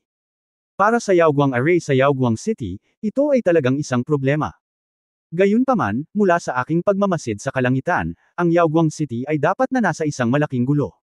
Ito ay isang pagkakataon para sa atin. Posibleng masira ang Yaoguang Array. Lahat. Dapat nating tandaan na pagkatapos makapasok sa Yaoguang City, dapat nating gawin ang lahat ng ating makakaya upang mahanap ang kinaroroonan ng Young Master ng ating royal family ng mga lumilipad na ibon at phoenix. Hanggat mahahanap natin ang batang Panginoon, sa pagbalik natin sa dakilang ilang, gagawin natin bakit dapat katakutan ng milyon-milyong tribo ng ibon ang mga hayop sa lupa. Sila ang pumirma sa kasunduan sa sangkatauhan, hindi sa amin. 100 taon na ang nakalilipas, ninakaw ang maharlikang dugo ng ating tribo ng ibon sa Holy Land ng Watong. Kasalanan namin ito. Ngayon, lumitaw ang aura ng Young Master sa mundo. Ito ang biyaya ng Diyos sa ating tribo ng ibon. Dapat nating mahanap ang Young Master sa lahat ng paraan. Hanggat lumilitaw ang isang banal na phoenix sa ating tribo ng mga ibon, pabayaan ang mga maliliit na hayop sa lupa sa ilang nanambubuli sa ating tribo ng mga ibon, kahit na mababa ang tingin natin sa universo, hindi ito imposible. Well, walang oras para mawala. Kung magde-delay tayo, magbabago ang mga bagay-bagay. Aalis kami kaagad sa Yaoguang City. Dapat nating mahanap ang dugo ng phoenix sa lahat ng mga gastos at bigyan ang ating tribo ng ibon ng isang batang master. Nang matapos magsalita si Lady Dongting, ang nasa katanghaliang gulang na lalaki na naging agila ng bundok, ang matandang lalaki na nagbagong anyo bilang isang maya, at ang babaeng may Mandarin duck ay tuwang-tuwa na tumugon na may nagniningning na mga mata, handa kaming makinig sa pahatid ni Lady Dongting at hanapin ang maharlikang dugo ng aming tribo ng ibon. Let's go, Chu. Pagkatapos sabihin ito, si Dongting Nayanyang ay nagpakawala ng mahabang sipol, at isang nakasisilaw na kulay abo puting liwanag ang lumitaw sa buong katawan niya. Sa isang iglap, siya ay naging isang maya na may katawan na mahigit 3 metro ang haba. Ang kanyang orihinal na anyo ay isang matandang maya, at siya ay isang makapangyarihang ibon na may antas ng paglilinang sa ika-5 antas, na may hahambing sa labas ng katawan ng sangkatauhan. Pagkatapos ay ang nasa katanghaliang gulang na agila ng bundok, ang matandang maya, at ang Mandarin Duck Girl ay naging orihinal na anyo, at ang mga ulap ng bahaghari ay pumailang lang sa kalangitan at sumunod sa likod ni Dongting Nayanyang. Kaagad sa likuran nila, libu-libong ibon ang sumunod na malapit at pumailan lang sa langit. Ang iba't ibang ibon ay naging bahaghari na batis at lumipad patungo sa Demon Light City na may mahabang sipol. Napakaganda at nakakagulat na makita mula sa malayo. Kasabay nito, nang buksan ni Yang Yiyo ang pinto, ang hininga na bumubulusok diretso sa langit ay halos pumutok sa 5 kontinente ng buong teritoryo ng bundok. Maraming makapangyarihang tao at demonyo ang sabay na nakaramdam nito, at pagkatapos ay isa-isang lumipad patungo sa Demon Light City.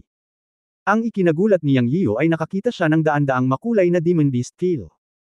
Ang pinakanakakagulat ay ang isang pakwan na kasing laki, pulang tabletang demonyo na may misteryoso at sinaunang mga pattern. Ang mga pattern ay tila nabuhay, na parang nagniningas na apoy. Sa unang sandali, ang bulalas ni Master Yun Changxi ay umalangaw-ngaw sa kanyang isipan, Phoenix Egg, ito ay isang Phoenix Egg, huwag kang tumayo dyan, kunin mo agad. Napansin ni Master na may dumating na Master, kunin mo ito at tumakas, sa pagkakataong ito ay tila nakahanap ka ng pugad ng puta. Narinig ang mga salita ng guro. Nagulat din si Yang Yiyo. Hindi niya inaasahan na ito ay isang Phoenix Egg. Matapos mamulat, mabilis niyang kinuha ang itlog ng Phoenix sa Luofu Mountain Cave Heaven. Dahil sinabi ni Master na may darating na Master, hindi na siya makapag-antala pa. Ang buong maliit na silid ay natangay ng espiritual na kamalayan at mayroong 300 na table tas ng iba't ibang demonyong hayop. Anyway, lahat sila ay comfortable. Sa isang kaway ng kanyang kamay, kinuha niya ang lahat ng mga itlog ng demonyong hayop, at wala ni isa man lang natira. Pagkatapos ay ginamit ni Yang Yiyo ang close to the way skill at nawala sa maliit na silid na ito. Paglabas niya, isang boses ng pagkakalantad ang tumunog sa hindi kalayuan, saan ka pupunta, matapang na magnanakaw. Nalaman ni Yang Yiyo na ito ay isang matandang lalaki na may malakas na hininga at cultivation sa tuktok ng Nascent Soul Great Perfection. Hindi napigilan ng kanyang puso na manikip. Sinabi ng matandang Mengto na mayroong 6 na master sa Yaoguang City. Ang 3 master sa Open ay nasa huling yugto ng Nascent Soul, at ang nasa dilim ay ang Nascent Soul Great Perfection. Hindi niya inaasahan na ang unang lumitaw ay talagang isang master ng Nascent Soul Great Perfection, at ang hininga ng kanyang kaluluwa ay napakalakas, na parang nalampasan niya ang Nascent Soul Realm. Hindi pinansin ni Yang Yiyo ang dagandong ng matanda at tumakbo palayo. Hindi siya tanga para harapin siya. Ngayon ang mahabang dagandong ng mga halimaw sa Yaoguang City ay yumanig sa kalangitan, at ito ay magulo na. Naabot ang kanyang layunin at gusto na lang niyang makawala sa lalong madaling panahon. Bagamat may mga master, mayroon siyang kakayahan sa paggalaw ng katawan ng kasanayang, malapit sa mundo, na may malaking papel. Nang umungal ang matanda na 12-12 metro ang layo, narating na ni Yang Yiyo ang kalye, iwinagayway ang kanyang kamay upang iligpit ang dalawang itim at puting puppet, at sumigaw ng malakas, "Siyang, go! Matapang! Naghahanap ka ng kamatayan. Gusto mong umalis pagkatapos magdulot ng malaking sakuna." Sa isang iglap, 3 mapanglo na dagandong ang nagmula sa 3 direksyon. Naramdaman ni Yang Yiyo na ang mga aura ng 3 tao ay nasa huling yugto ng Yuanying, at alam niya na ang 3 master ng Yaoguang City ay lumitaw. Gayunpaman, hindi siya natatakot sa 3 master sa huling yugto ng Yuanying. Sa halip, natakot siya sa matanda na humahabol sa likuran niya. Ang matandang lalaki sa likod niya ay may malakas na kaluluwa at isang Yuanying Great Perfection. Tumili. Si Daoer ay naging isang gintong kidlat at agad na lumitaw sa balikat ni Yang Yiyo. Hindi tumigil si Yang Yiyo at dinala si Daoer diretso sa gate ng lungsod. Sa likod niya, ang matandang may Yuanying Great Perfection ay nagalit, "Huliin mo ang batang iyan para sa akin." Ang matandang ito ay si Yin Jingan na nagmamadaling lumabas sa tuyong balon. Ginamit ni Yin Jingan ang pinakamabilis na bilis upang mahanap ang lugar kung saan iniimbak ang mga itlog ng Phoenix. Nakita na lang niya ang likod ni Yang Yiyo na umalis. Alam niya na ang taong nakahanap ng mga itlog ng Phoenix ay kinuha ni Yang Yiyo. Halos magalit siya hanggang sa magsuka ng dugo, ngunit hindi niya naabutan ang kakaibang kakayahan ng katawan ni Yang Yiyo. Pagkarating niya sa kalye, nakita niyang lumitaw ang 3 sa kanyang sariling mga tao sa huling bahagi ng Yuanying period. Sinigawan niya ang 3 tao na pigilan si Yang Yiyo. Sa sandaling lumitaw ang ilang damdamin, nalaman nilang si Yang Yiyo at isang mink ang nagdulot ng kalituhan at naglabas ng malaking bilang ng mga halimaw sa buong merkado ng halimaw. Nagkagulo ang buong lungsod ng Yaoguang. Nang walang paalala ni Yin Jingan, nilapitan na ng 3 tao si Yang Yiyo. Ngunit si Yang Yiyo ay pumunta sa gate ng lungsod, hawak ang Dragon Slaying Sword, handang pumatay at tumakas. Sa direksyon ng tarangkahan ng lungsod, isang binata na mukhang mga 27 o 28 taong gulang ang hamarang sa daan na malungkot. Hindi huminto ang kakayahan ni Yang Yiyo sa katawan. Dumiretso ang higanteng espada sa binata, isa sa 3 yumaong Yuanying na nakaharang sa daan, at sumigaw, "Kung sino man ako ay mamamatay." Habang nagsasalita siya, ang Sun Moon Universe Armor ay lumitaw sa kanyang katawan, pinakilos ang pinakamataas na Xuanhuang Sword Energy, at hinihimok ang buong katawan na i-slash ang espada ng direkta sa binata na nakaharang sa daan.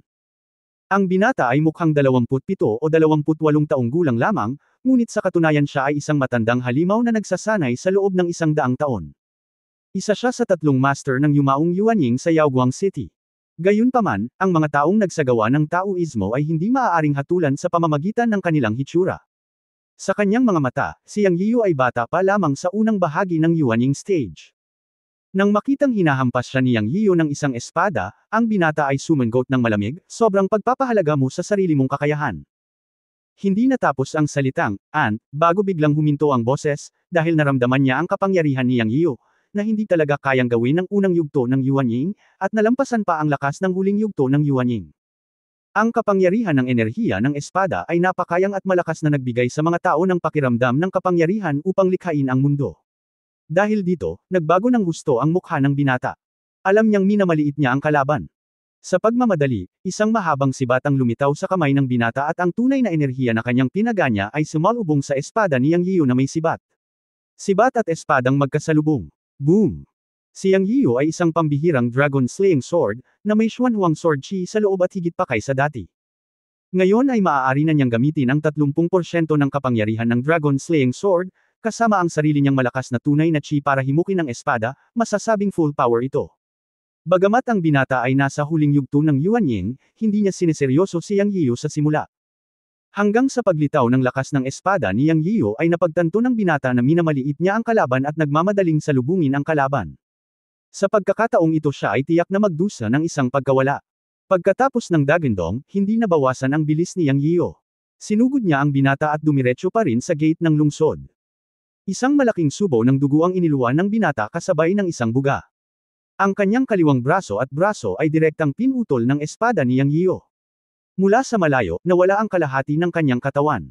Ito ang kinahinatnan ng pagmamaliit sa kaaway. Napasigaw ang binata at nahulog mula sa himpapawid. Bagamat hindi siya namatay, nawala rin ang kanyang pagiging epektibo sa pakikipaglaban. Ang eksenang ito ay nagpalaki ng kanilang mga mata sa dalawa pang nahuling nascent soul cultivator na nasa gilid ni Yang Yiu mula sa kaliwa at kanan, ang kanilang mga puso ay kumikilos. Natakot sila saglit, buti na lang wala sila sa harap ni Yang Yiu, kung hindi ay mapapahamak ang kahihinatnan. Bagamat alam niya na ang kanyang mga kasamahan ay pabaya at minamaliit ang kaaway, ganap din itong ipinakita na si Yang Yiu ay hindi isang ordinaryong maagang nascent soul cultivator. Pagkatapos ng matinding pananakit sa binata, si Yang Yiu ay daan-daang metro ang layo sa isang iglap. Sa totoo lang, hindi siya tumigil sa takot na baka maabutan siya ng matandang nasa likuran niya. Makalipas ang 3 paghinga, nakita na ang gate ng lungsod. Sa oras na ito, isang galit na boses ang tumunog sa likuran niya, nagsimula na ang Demon Light City.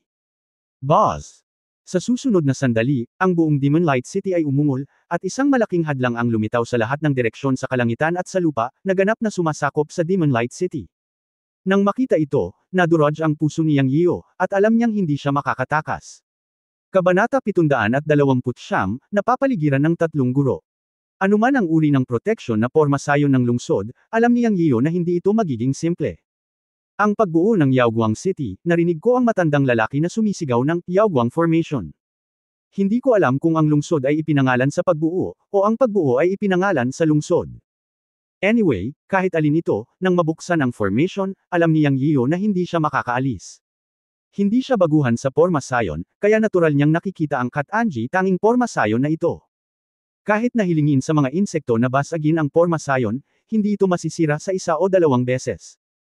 At sa oras na ito, natagpuan ni Yang Yiu na 2 pang aura, pangalawa lamang sa matandang nasa likuran niya, ang lumitaw sa tarangkahan ng lungsod. Nang hindi nagtatanong, alam kong sila ang 2 pang master ng yumaong Yuanying na lihim na namamahala sa Yaoguang City. Ako. Wag na lang intindihin kung bakit hindi samipot ang 2, parang nagtatago sa dilim at nanunood ng palabas. Isakripisyo man ang sarili o hindi, tumigil si Yang Yiu. Dahil natrap siya sa formation, nakahanap na lang siya ng ibang paraan para makalabas. Sa isang pag-iisip, inutusan niya ang bug na tahimik na makapasok, habang sinubukan niyang maghanap ng paraan upang ipagpatuloy ang pagkawasak. May 2 kalye ang Monster Market, at 1 kalye lang ang sinira nila ni Daoer. Dahil hindi siya makakaalis ngayon, gagawin niya itong medyo magulo. Ang mas magulo, mas mabuti para sa kanya. Matapos matanggap ang utos ni Yang Yiu, tahimik na umalis ang surot sa kanyang tainga at binuksan ang malaking array na hadlang. Bata, iwanan mo ang aking mga gamit, at iiwan kita ng buong katawan. Hinabol siya ni Yin Jinggan at umungol. Sinagot siya ni Yang Yiu na may sword energy sa kanyang backhand, at pagkatapos ay iginalaw niya ang kanyang mga paa at tumakbo patungo sa Monster Market sa isang iglap. Sa mahiwagang kapangyarihan ng malapit sa mundo, si Yang Yiu ay nagkaroon ng malaking kalamangan sa bilis, at hindi niya hinarap ang matanda ng direkta.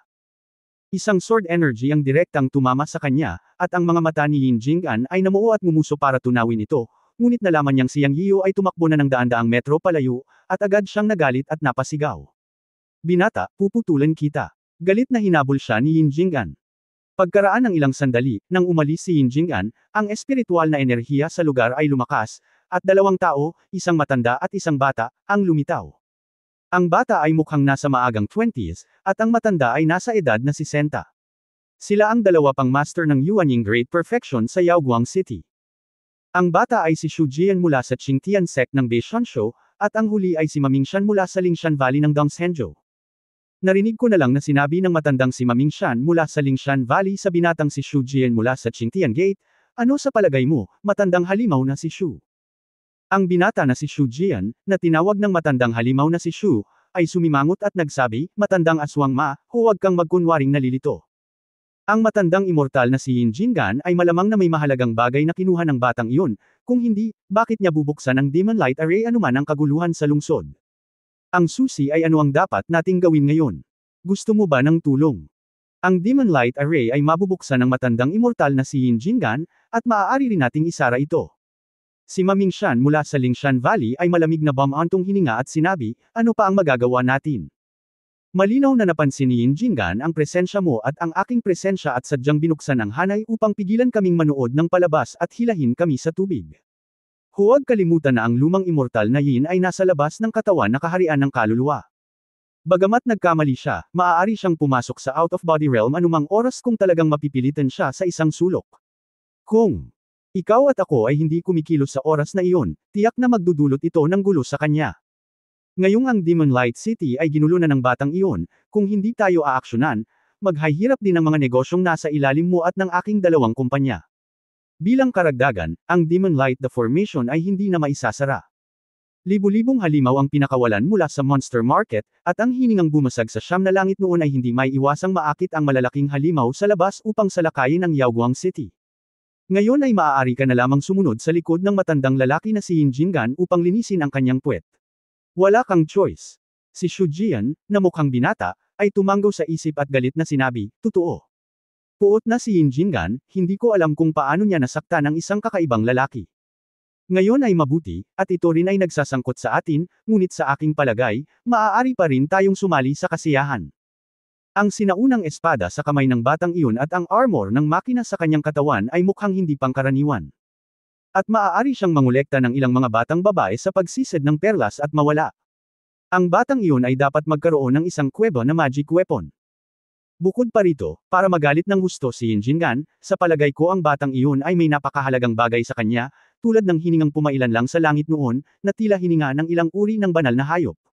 Bakit hindi rin tayo makisali sa saya?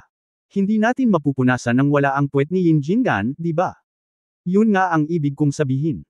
Gayunpaman, dahil may kaguluhan sa lungsod, dapat muna nating patatagin ang sitwasyon. Hindi natin hahayaan ang mga halimaw na iyon na sirain ito ng basta-basta. Kung mawawasak ang Yaoguang City, ang ating tatlong pangunahing puwersa ang magdurusa sa huli. Sabi ni Mamingshan mula sa Lingshan Valley sa malalim na boses. Napaawang ang bibig ni Shu Jian at sinabing, sakit talaga sa ulo. Kalimutan mo na. Sugpuin natin ang mga halimaw at ibalik ang kaayusan. Pagkatapos ay nag-flash ang dalawa at muling lumitaw sa harap ng dalawang Yuanying Late Stage Cultivator. Ang nakaraang Yuanying Late Stage na kabataan ay inalis ng espada ni Yang Yian. Ngayon ang natitirang dalawa ay ang mga tao sa ilalim ng pangalan ng dalawang matandang halimaw na sina Shu at Maria.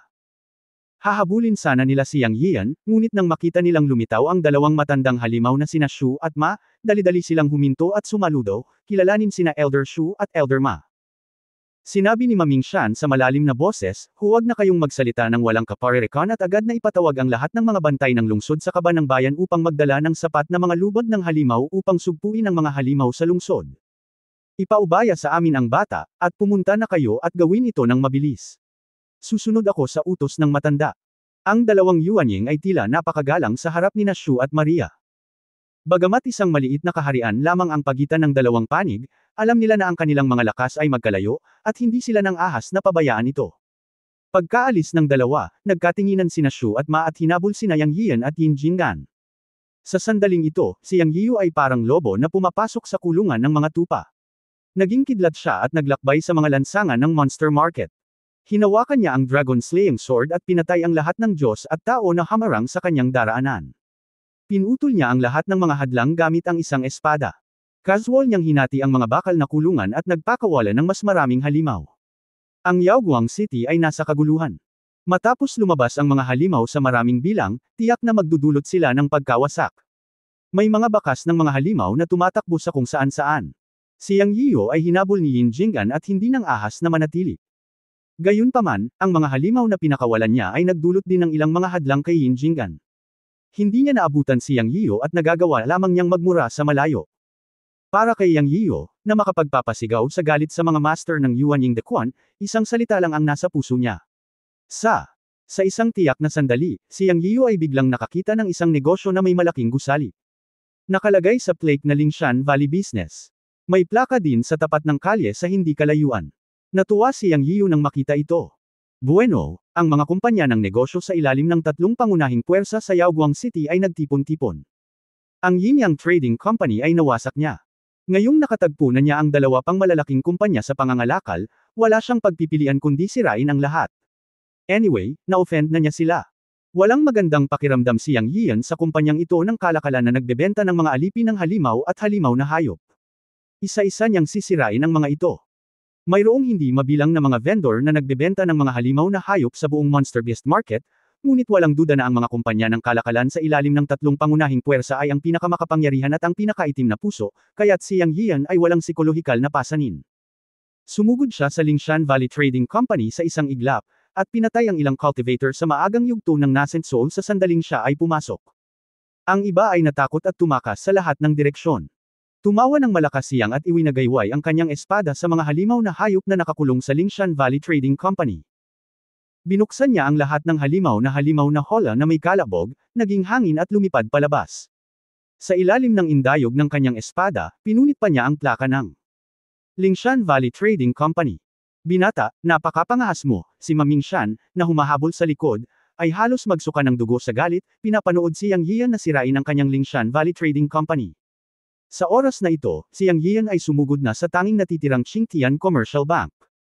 Nagbago ang mukha ni Xu Jian.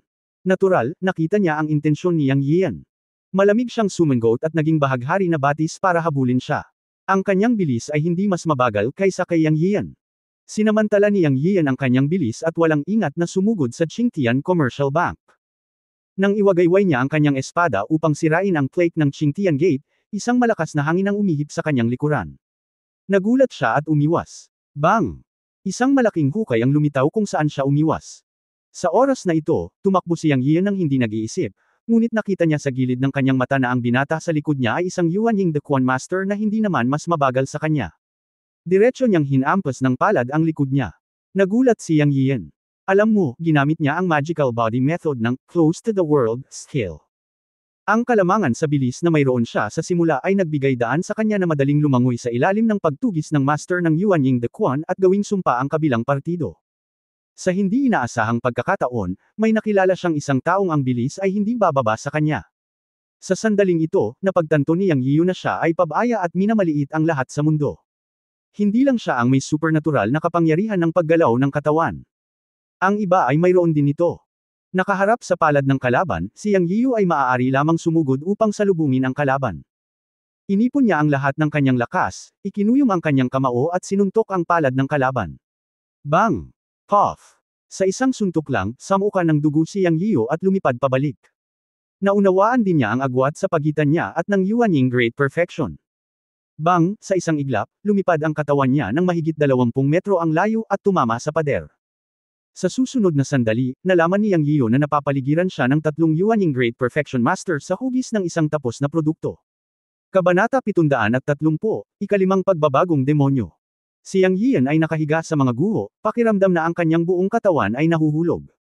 Umiikot ang dugo niya sa katawan. Matapos mapalibutan ng tatlong Yuan Ying Great Perfection, nakaramdam si Yang Yian ng pait sa kanyang puso, ngunit hindi siya nagmamadali. Nagsimula siyang mag-isip ng mga countermeasures. Natural, hindi siya susuko. Sa pagkakataong ito, narinig na lang niya ang sinabi ng matandang unang humabol sa kanya sa binata na kasing bilis ng kanyang sarili, matandang halimaw na si Xu Jian. Sa wakas ay bumangon ka na para kumilos, puno ng kawalang kasiyahan ang kanyang tono. Sa pagkakataong ito, alam ni Yang Yian na ang binata na kasing bilis ng kanyang sarili ay tinatawag na Xu Jian. Nasa level din siya ng isang matandang halimaw. Sa pag-iisip tungkol dito, paano magkakaroon ng isang binata na maaaring maglinang sa Yuan Ying Great Perfection? Haha, Yin Jingan, ikaw na matandang immortal, may tinatago ka ba sa akin at kay Maming Shan? Natagpuan niyang Yian na ang taong nagsasalita ay si Shu Jian, na mukhang isang binata. Alam din niya na ang matandang unang humabol sa kanya ay tinatawag na Yin Jingan, at ang isa pang matandang nasa edad na si Senta ay tinawag na Maming Shan. Sa paghusga mula sa oras kung kailan lumitaw ang tatlong tao at ang kanilang mga aksyon upang pigilan ang kanilang sarili mula sa pagsira sa tatlong pangunahing bahay ng negosyo, espekulasyon niyang Yian na si Yin Jingan ay mula sa Yin Yang Business House o ang Yin Yang sect ng Nanshanzhou. Ang binata na si Shu Jian, na ang bilis ay kayang tumugma sa kanya, ay halatang mula sa Qingchanmen. Ang ikatlong Maming Shan ay walang alinlangan na mula sa Lingshan Valley. Ang tatlo ay pawang mga matandang halimaw. Parang hindi nagkakaisa ang tatlo. Ang espiritu ni Yin Jingan ay mas malakas kaysa kay Maming Shan at Shu Jian, at mukhang mas malakas siya. Ang huling dalawa ay tila may intensyon na magsanib puwersa upang labanan si Yin Jingan. Sa oras na ito, malamig na bamantong hininga si Yin Jingan at sinabing, ako ay laging nag-iisa. Ano ang mate at tago ko sa iyo? Bakit hindi ka kumilos kung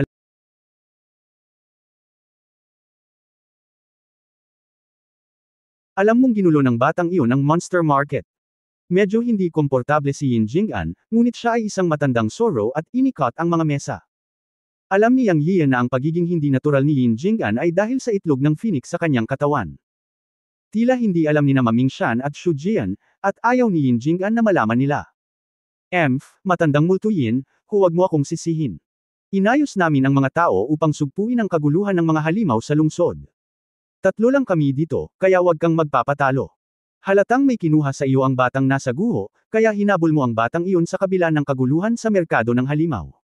Wala kaming pakialam kung anong mga kayamanan ang kinuha sa iyo ng batang iyon, ngunit pagkatapos na sugpuin ang batang iyon, ang iba pang bagay sa kanya ay magiging sa aming dalawa. Kaya mo bang kunin ang pag-aari mo? Malamig na sumangot si Maming Shan. Yin Jingan. Lumutang sa hangin at pinaikit ang kanyang mga mata ng hindi malay upang tingnan si Yang Yiu na nasa guho pa rin. Naisip niya ang sinaunang espada sa kamay ni Yang Yiu, ang baluti sa kanyang katawan, at ang kakaibang mahiwagang kakayahan ni Yang Yiu. Ang tatlong ito ay halatang mabubuting bagay, kaya natural niyang iniisip ang mga ito.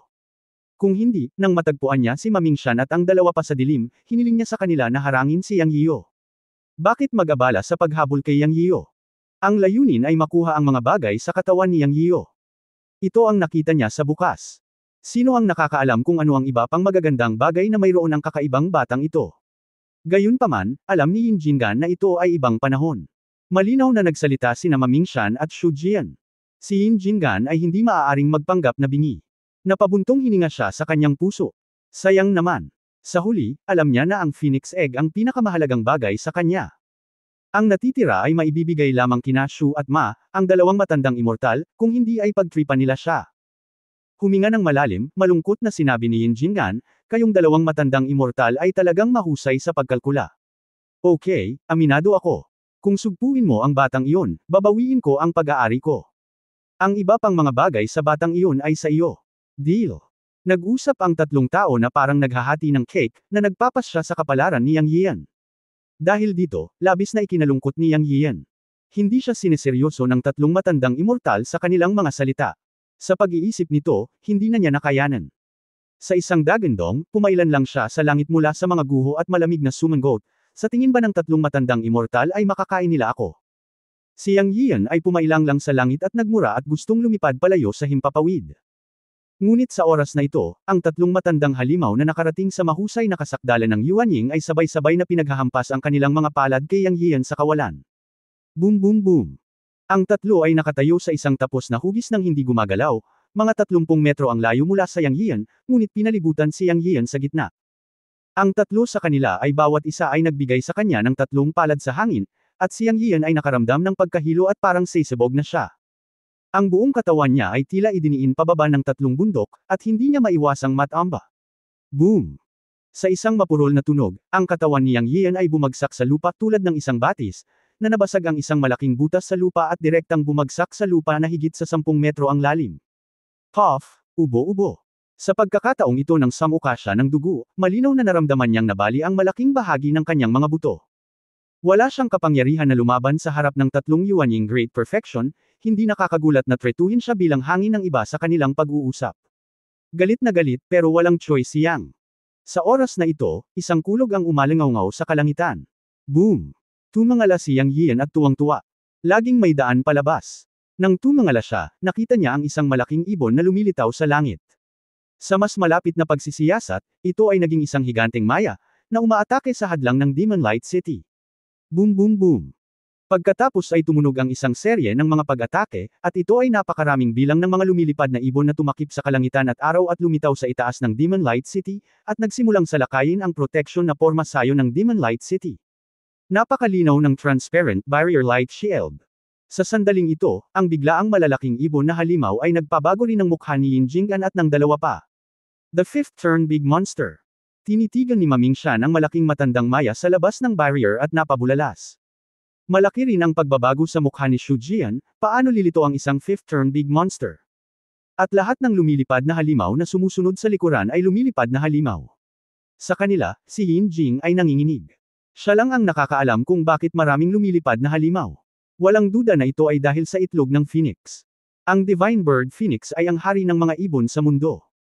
Ang hininga ng Phoenix Egg ay tumagas noon, na umakit sa fifth turn big monster at sa napakaraming lumilipad na halimaw. Ito ay isang malaking problema. Alam nilang tatlo na ang fifth turn big monster ay isang malaking halimaw na maaaring kalabanan ang out-of-body realm ng sangkatauhan. Napakahirap harapin ang gayong malaking halimaw. Boom boom boom! Ang mga halimaw na ibon na nakatikip sa langit at ng araw sa labas ng malaking hanay ay galit na umaatake, at ang tatlong tao ay mukhang napakapangit. Ano ang dapat nating gawin? Tanong ni Maming Shan kina Shu Jian at Yin Jinggan. Ang hitsura ng fifth turn malaking halimaw ay nagpagalit sa kanya. Sinabi ni Yin Jinggan na may malungkot na mukha, huwag kang mataranta. Bagamat makapangyarihan ang fifth turn big monster, huwag kalimutan ang papel ng Demon Light Array. Pagkatapos ng daan-daang taong sakripisyo ng mga demonyong hayop, ang Demon Light Array ay dapat na walang problema sa pagtatanggol laban sa fifth turn big monster. Pinakamarami, patayin ang lahat ng demonyong hayop sa lungsod at magpatuloy sa paghahain. Manipulahin ang liwanag ng hanay ng liwanag ng demonyo upang harapin ang mga masasamang hayop na ito. Nang marinig ni Shu at Ma na sinabi ito ni Yin Jing'an, nagliwanag ang kanilang mga mata at tumahimik ang kanilang mga puso. Naalala nila ang papel ng Demon Light Array at naramdaman nilang may kabuluhan ang sinabi ni Yin Jing'an. Ang dahilan kung bakit ang Demon Light City ay tinatawag na Demon Light City ay dahil sikat ito sa Demon Light Array. Ang pinakamakapangyarihang bagay sa Demon Light Array ay hindi ang defensive barrier, ngunit ang liwanag ng array, na maaaring sirain ang lahat. Ang dahilan kung bakit tinawag itong Demon Light ay ang array ay kailangang sugpuin ang sakripisyo ng mga halimaw, kaya tinawag itong Demon Light. Tulad ng sinabi ni Yin Jing'an, mas maraming halimaw ang isinakripisyo, mas malakas ang kapangyarihan ng Demon Light. Malinaw itong narinig ni Yang Yiyo sa malaking hukay. Nang marinig niya na papatayin ni Yin Jing'an ang mga halimaw sa lungsod at isakripisyo ang mga ito sa malaking hanay, hindi napigilan ang kanyang puso na kiligin. Bagaman sila ay mga halimaw, sila ay mga buhay din, at karamihan sa kanila ay mga batang hayop. Ang gayong masamang pamamaraan ay talagang nakakasira sa pagkakaisa ng langit. Okay, harapin muna natin ang batang ito ng walang pagkaantala, at pagkatapos ay katayin ang mga halimaw at isakripisyo ang mga ito sa malaking hanay, at harapin ang mga flat-haired beast sa labas upang maiwasan ang kaguluhan. Ito ang sinabi ni Shu Jian. Nakaramdam ng lamig sa kanyang puso si Yang Yiyo nang marinig niya ito, at sinumpa ang tatlong matandang immortal para sa kanilang mga interes. Hindi nila nakalimutang samantalahin ang kanilang sarili nang sinusupil sila ng malaking halimaw. Ang mga puso ng mga tao ay talagang napakalalim na hukay, masyadong sakam, at magagawa nila ang lahat para sa kapakanan ng mga interes. Sugpuin lamang ang paghahanap ng kaluluwa at gawin ito. Lumipad pababa si Yin Jing'an habang nagsasalita, dumiretso sa hukay. Mahigpit na sumunod sina Shu at Ma sa likuran niya, na parabang natatakot silang hindi makakuha ng anumang benepisyo. Si Yang Yiyo ay nakahiga sa ilalim ng hukay, ang kanyang mga mata ay malamig. Natural, hindi niya hahayaang mahuli siya ng tatlong matandang immortal at hanapin ang kanyang kaluluwa. Malakas siyang nagmura na may ngiti sa kanyang mukha, tatlong matandang bastard, kung gusto mong hanapin ang kaluluwa ko sa kabilang buhay, maghintay ka lang hanggang sa mahanap mo ako. Pagkatapos niyang magsalita, lumitaw ang isang maliit na bundok sa kanyang kamay, na siyang Luofu Mountain Cave Heaven. Sa isang pag-iisip sa kanyang isip, ang figure ni Yang Yiyo ay agad na nawala at pumasok sa Luofu Mountain Cave Heaven. Siya ang may-ari nitong Cave Heaven. Sa Luofu Mountain Cave Heaven, maaari niyang pakilyusan ang kapangyarihan ng maliit na mundo para sa pagtatanggol. Hindi masira ng tatlong matandang immortal ang depensa ng Luofu Mountain Cave Heaven. Ang tanging disbentaha ay ang Luofu Mountain Cave Heaven ay malalantad, na maaalala ng mas maraming master sa Mountain and Sea Realm. Gayunpaman, walang pakialam si Yang Yiu na malantad sa oras na ito, kaya nagtago muna siya sa Luofu Mountain Cave Heaven. End of this chapter. Abangan ang susunod na kabanata.